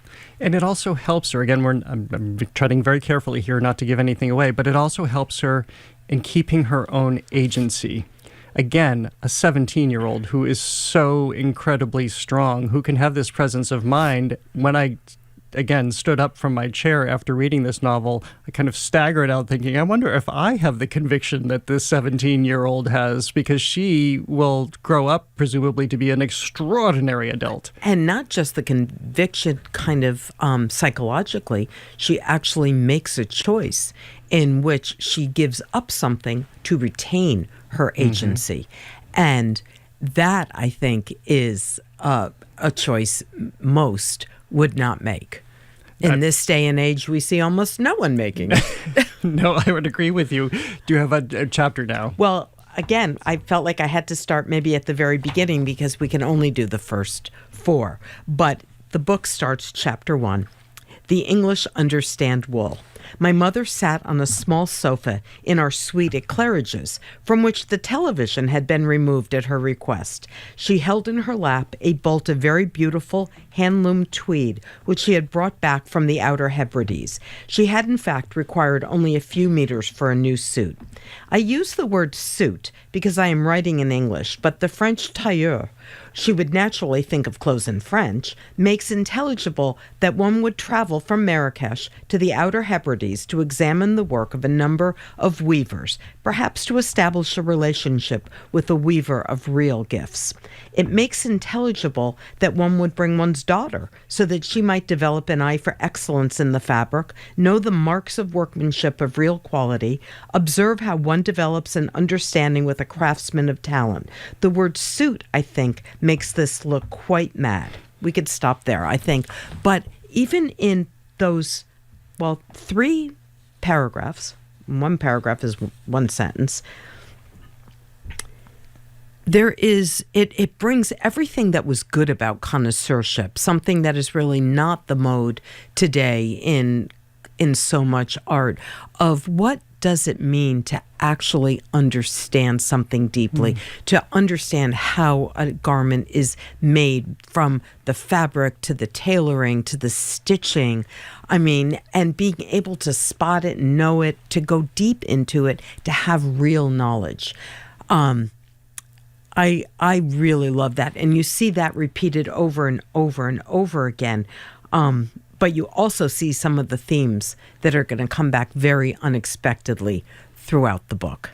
Well, that is a good place to leave this for today. I hope that you will not be disappointed. I promise you. You're holding another book. Should we talk about it now or later? Very quickly. We're not going to really talk about it, but since it is St. Patrick's Day, I see you're wearing green. I am wearing green. So am I. In support. Me too. But I thought, how could I not bring in a book by Claire Keegan? And so I just grabbed one off my shelf. This is the book Foster. It is one of the most beautiful, most gorgeously written, most amazing, quite profound stories that appears simple and is so deep and so creates a big world, again, out of small details. I think these small books where the authors, they choose the limits, I believe, of size and space in order to have those constraints free them up to actually tell a big, profound story their way. And Foster is one of the more beautiful books you'll see about family and belonging and love and need and deprivation and place. Well, again, that book is Foster by Claire Keegan. And as soon as you tell me, you're the boss here on this one, as soon as you tell me what we're reading next, I will share that as soon as possible on the air, on Instagram, everywhere, so people can read along with us. Perfect. Next time. This has been really fun to do this with you already. Thank you so much. Me too. See you soon. Bye. Right. Jill Medvedow is a literary connoisseur for our new series, Read on Arrival. She's also the creative force behind it. Regularly, we'll discuss short books that you can read in one sitting. Again, thank you. Coming up, Matthew Shifrin, CEO and founder of Bricks for the Blind, joins us to talk about traveling blind, from the unpredictability of ride shares to the apps that can both come to the rescue and serve as tour guide. He's next on The Culture Show. Stay with us.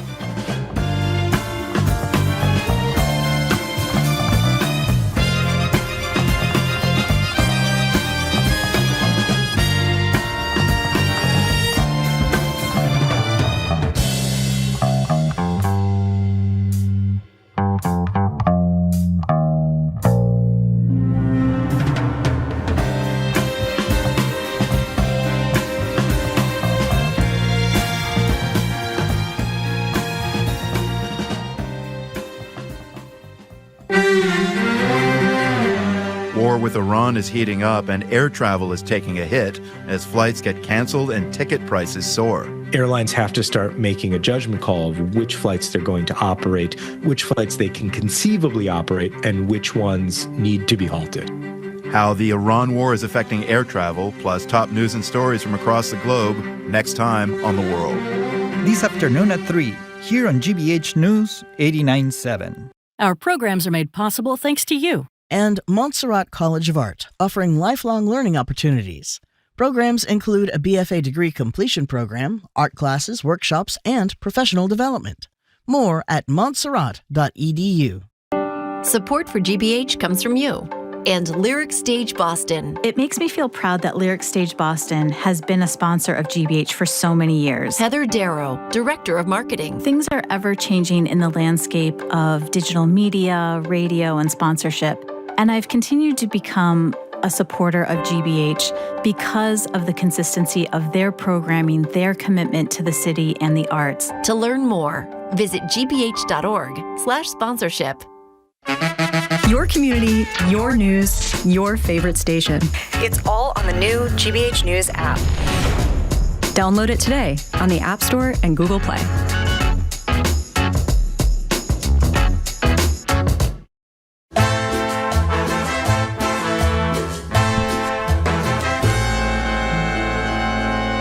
I'm Jared Bowen. This is The Culture Show live on 89.7 and streaming on the GBH News YouTube channel.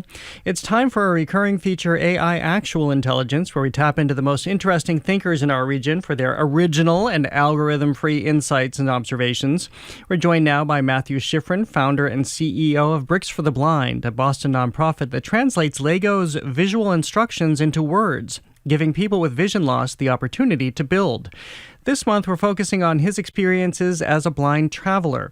This is a continuation of a conversation that we started last month, where we left off with Matthew in a hotel and the challenges they sometimes present, not to mention their fitness centers. Matthew has just been at the CSUN Technology Conference, so you have been doing a bunch more travel. Welcome back to the show. Great to be here, Jared. So much more travel. Now, the interesting thing about this CSUN Technology Conference, it's the biggest assistive tech conference, meaning technology for blind people and other people with disabilities in the country. And I was there to do a Bricks for the Blind presentation. But it was really interesting because when you first get to this conference, you are surrounded by blind people shouting directions. Escalator to the left, restrooms to the right, because there's so many blind people at this convention, and not all of them have smartphones or easy ways to understand what's located where. So you're having these blind kind of village criers yelling directions out. But it was very interesting because when I went there, there were three kind of main sections of the conference. Of the exhibit hall that I got to go through, and they were very interesting. First was the mobility section, and these were different devices to help blind people navigate more independently. And the first thing I saw there was this absolutely fascinating device called the Glide. It looks like a walker for senior citizens, big rubber wheels, and its whole shtick is that it's designed to replace the cane and to give blind people a more fluid navigation experience. It has cameras built into it, and you push this along and it turns and navigates you around obstacles. Now, I tested it a couple of years ago, and it enthusiastically navigated me right into a wall. Oh boy. So thankfully, however, the developers have done a complete redesign of this device, and now there were lines out of the exhibit hall waiting to test this device. Blind people were so excited about it, and for good reason, because it worked exceedingly well. Not a single collision, and people were absolutely in love with it, and it'll get released in the next couple of months. So the way you're describing this, it almost sounds like the self-driving cars. Is that how this is structured? So that it is, you mentioned that it has a camera. How much is it relying on you or steering you around things, not into walls now, finally? I mean, it does the steering. You do the pushing of the device. It's not motorized. And so you are just pushing it along, and it is steering you around obstacles and making sure that you are not bumping into people walking by or poles on the street or whatever. And it will also has a GPS component built in, so it is able to tell you when to turn left, right, etc. when you are walking to your destination. Now, I assume this is like many conferences where this is some level of prototype, so maybe not on the market right away. And No. More testing. Could this be, how much of a game changer would this be? I think it would be a really big game changer because there are blind people who they've just lost their sight. They're daunted by a cane. They don't yet have the mobility skills or may not want to get a guide dog. And so they're at this point where they want They want to have their independence. They want to navigate freely. And so this device would be really helpful for them. But they're also blind people who are just kind of, the normal solutions are not their cup of tea. The cane gets stuck in cracks. You have to feed the guide dog. And they want a different solution that will allow them the same speed of travel and the same elegance of travel that they've experienced with a cane or a dog, but not a cane or a dog. And so the guy who made this thing, Amos Miller, very talented software engineer, he was a lead at Microsoft. He made this device because he's blind himself, and he wanted a different way for blind people to be able to travel around and engage with the world around them, safely navigating it. What else did you find? Oh, did I find? I found lots of things. It was very funny. There was also a cane exhibit there. And at this exhibit, there were people who had devised new types of canes. There was a man who had created a cane that also doubled as a hiking pole. And he was a big hiker in national parks and such. And he said, oh, this cane is great. And I tested it out a little bit. I just found this really funny. And he said, yeah, here's my business card. He gives me his business card. It is not in Braille. And hello. Mind you, I could scan it, but it was very funny because this fellow was blind himself, and he was giving me a not brailled business card, which I found hilarious. But the technology that they were showcasing there was very, very interesting. They had this device called the Monarch, and basically to my right, let's hope the video can see this, is a Braille computer. Yep. And the way that this Braille computer works, it has a single line of text on it. And there are buttons at the front, and you press them to move the display. That's how I read my books and write my emails and whatever. And this Monarch has 10 single lines. This one is 1, that one is 10. It's a little bit larger than an iPad, and it costs $15,000. And it's insane, $15,000. Why so much? Because the assistive technology industry is in itself the industry that makes these devices for blind people. It is basically a very niche industry. Blind people make this technology because they want more technological experiences. And because it is so difficult to really kind of make money in this very niche industry, these devices are exceedingly expensive because people expect that the schools are going to purchase them or government organizations are going to purchase them. And which is why they are $15,000. Okay, $15,000. I said that it is what it is, not for me. And I went on to this other computer, and they said, our Braille computer has this amazing auto-scrolling feature, they said. Whenever you reach the end of a line, it just scrolls forward. I said, oh, great, I'd love to try it. I reached the end of a line, nothing. I reached the end of the next line, nothing. They said, oh, we're sorry, we're working on some sort of update. Just give us a sec. And then this blur of text speeds past my fingers. It is evident that now it is just scrolling and scrolling, and there's absolutely nothing anyone can do. Guys, what do I do? They said, we don't know. It's gone crazy on us. Just give us a second. But it was really funny because this auto-scrolling technology would be really, really useful for blind readers, because then you don't have to press any sort of button. You don't have to tell it to scroll. I mean, as long as it scrolls as much as you need it to scroll. If it just speeds along, then it's very hard to understand what the text is that's flashing past. Well, do you have a sense of how often it is that these devices make their way to the market or get past that point where they're not $15,000 or where they can actually go to a trade show and not combust in somebody's hands? There are new ones released every year or 2 years by a couple of different kind of heavy-hitting companies. And there are some which are designed to be very affordable, $1,000 or less. And then there are ones which are more expensive because they have web browsing and kind of are more computer-centric and designed to be more like today's laptops. And basically, the good thing is that a lot of these costs can thankfully be subsidized. For example, if a student needs this thing, they pitch it to their school, they write the school a letter, why I need this computer. Thankfully, the school, in most cases, is able to cover that. But there are a lot of other people at this conference who are really trying to make much cheaper Braille computers. And we saw people out of India, for example. In India, there's a huge blindness, visual impairment crisis because cataract surgeries, which would be a very easy way to fix people and to just get rid of cataracts, which are such a major cause of blindness in India, they're extremely expensive. And so as a result, a lot of people in India are blind, and there's no way to just remove those cataracts because they're so expensive. And basically, these Indian companies are saying, we are making this significantly less expensive for people, which is just amazing to see. I'm speaking with Matthew Shifrin. He joins us every month. He's the founder and CEO of Bricks for the Blind. We're talking about travel, but by way of the CSUN Technology Conference, from which Matt Shifrin has just returned.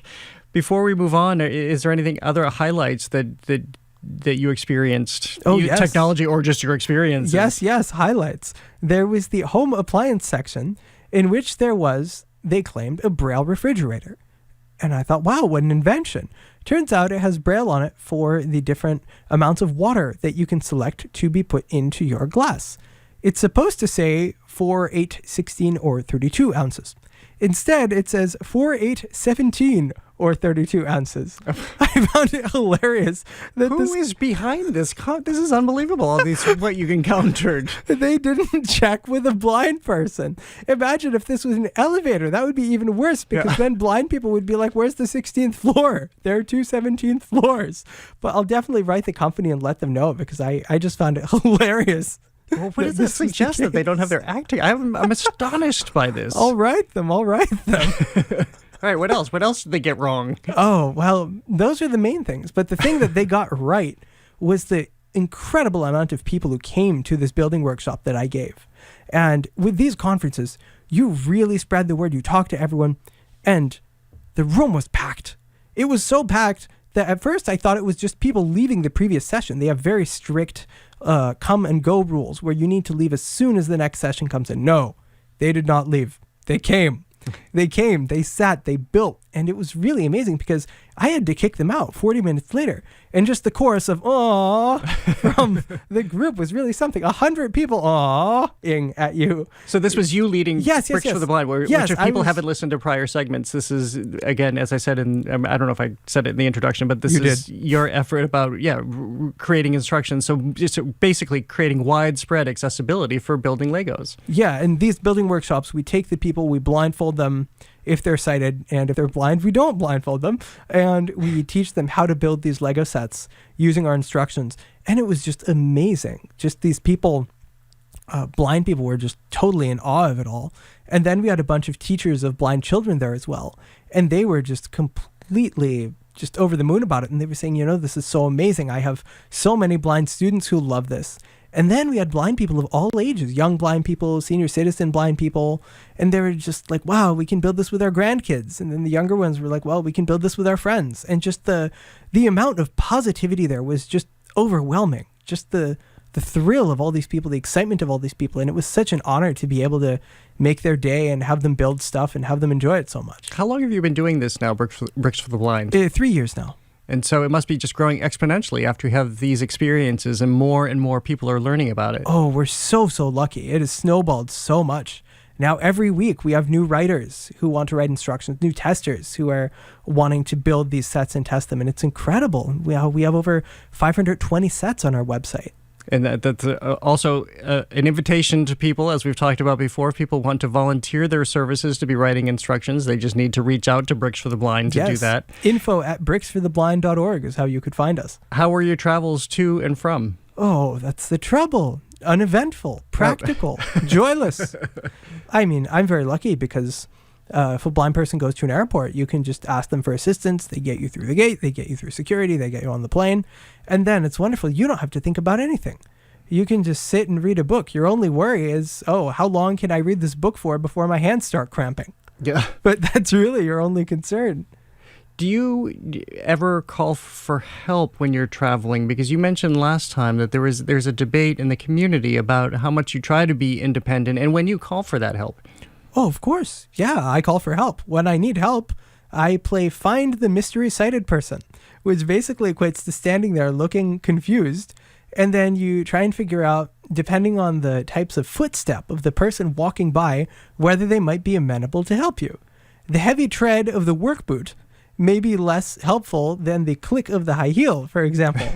And so a lot of it is just trying to think, oh, this person's talking on the phone, they're too busy. Oh, this person's looking down at their phone, they're probably going to crash into me. And that's where something like echolocation comes in, because I know some blind people who are able to echolocate by clicking their tongues. Wow. And in their case, they're able to do it and figure out whether there are people walking past or whether there are signs hanging overhead. And I do it with my cane because that's just easier for me. And if you put me in a quiet hallway, I can do that with a cane and figure out whether there are doors that are open or if someone's put a piano in the middle of the hallway. It has happened. It was not fun. But you did go to a music school. Yes, I will point that out. I did go to a music school. They needed to repair the piano. Unfortunately, we have to leave it there today, but that's what you get for hijacking this segment. This was none of what we were going to talk about, which you just sprang on me in the last minute. I guess you're now the boss of me, but we'll go back to your travel experiences next time. Thank you, as always. Great to see you. Thank you so much. Matthew Shifrin joins us every month. He's the founder and CEO of Bricks for the Blind, a Boston nonprofit that translates Lego's visual instructions into words, giving blind people with vision loss the opportunity to build. To learn more, go to bricksfortheblind.org. Quick plug, tomorrow is our Wednesday watch party. We're talking about the film Taxi Driver with Callie Crossley and the Coolidge Corner Theater's Mark Anastasio. Watch it tonight like I will. Call in, text, or visit us at the library to weigh in. I'm Jared Bowen. Have a great day. The Culture Show is made possible in part by a generous contribution from the Fiducia Fund, proud to support this station's arts and culture programming. Stay with us for GBH's All Things Considered at 4 and Marketplace at 6:30. But first, the world. From the World Newsroom, right here on GBH 89.7. Support for our programs comes from you and members of the GBH Champions and Beacon Circles. These most generous annual contributors lead the way in sustaining GBH as a public media resource available and free to all. Learn more at gbh.org/support. Rimsky-Korsakov's quintet. American Masters explores how politician Bella Abzug's commitment to women's rights and progressive causes upended the status quo in Washington. Watch Bella, this woman's place is in the House. Tonight at 9 celebrating on 10 years of civic, cultural, and community events. I'm Arun Roth.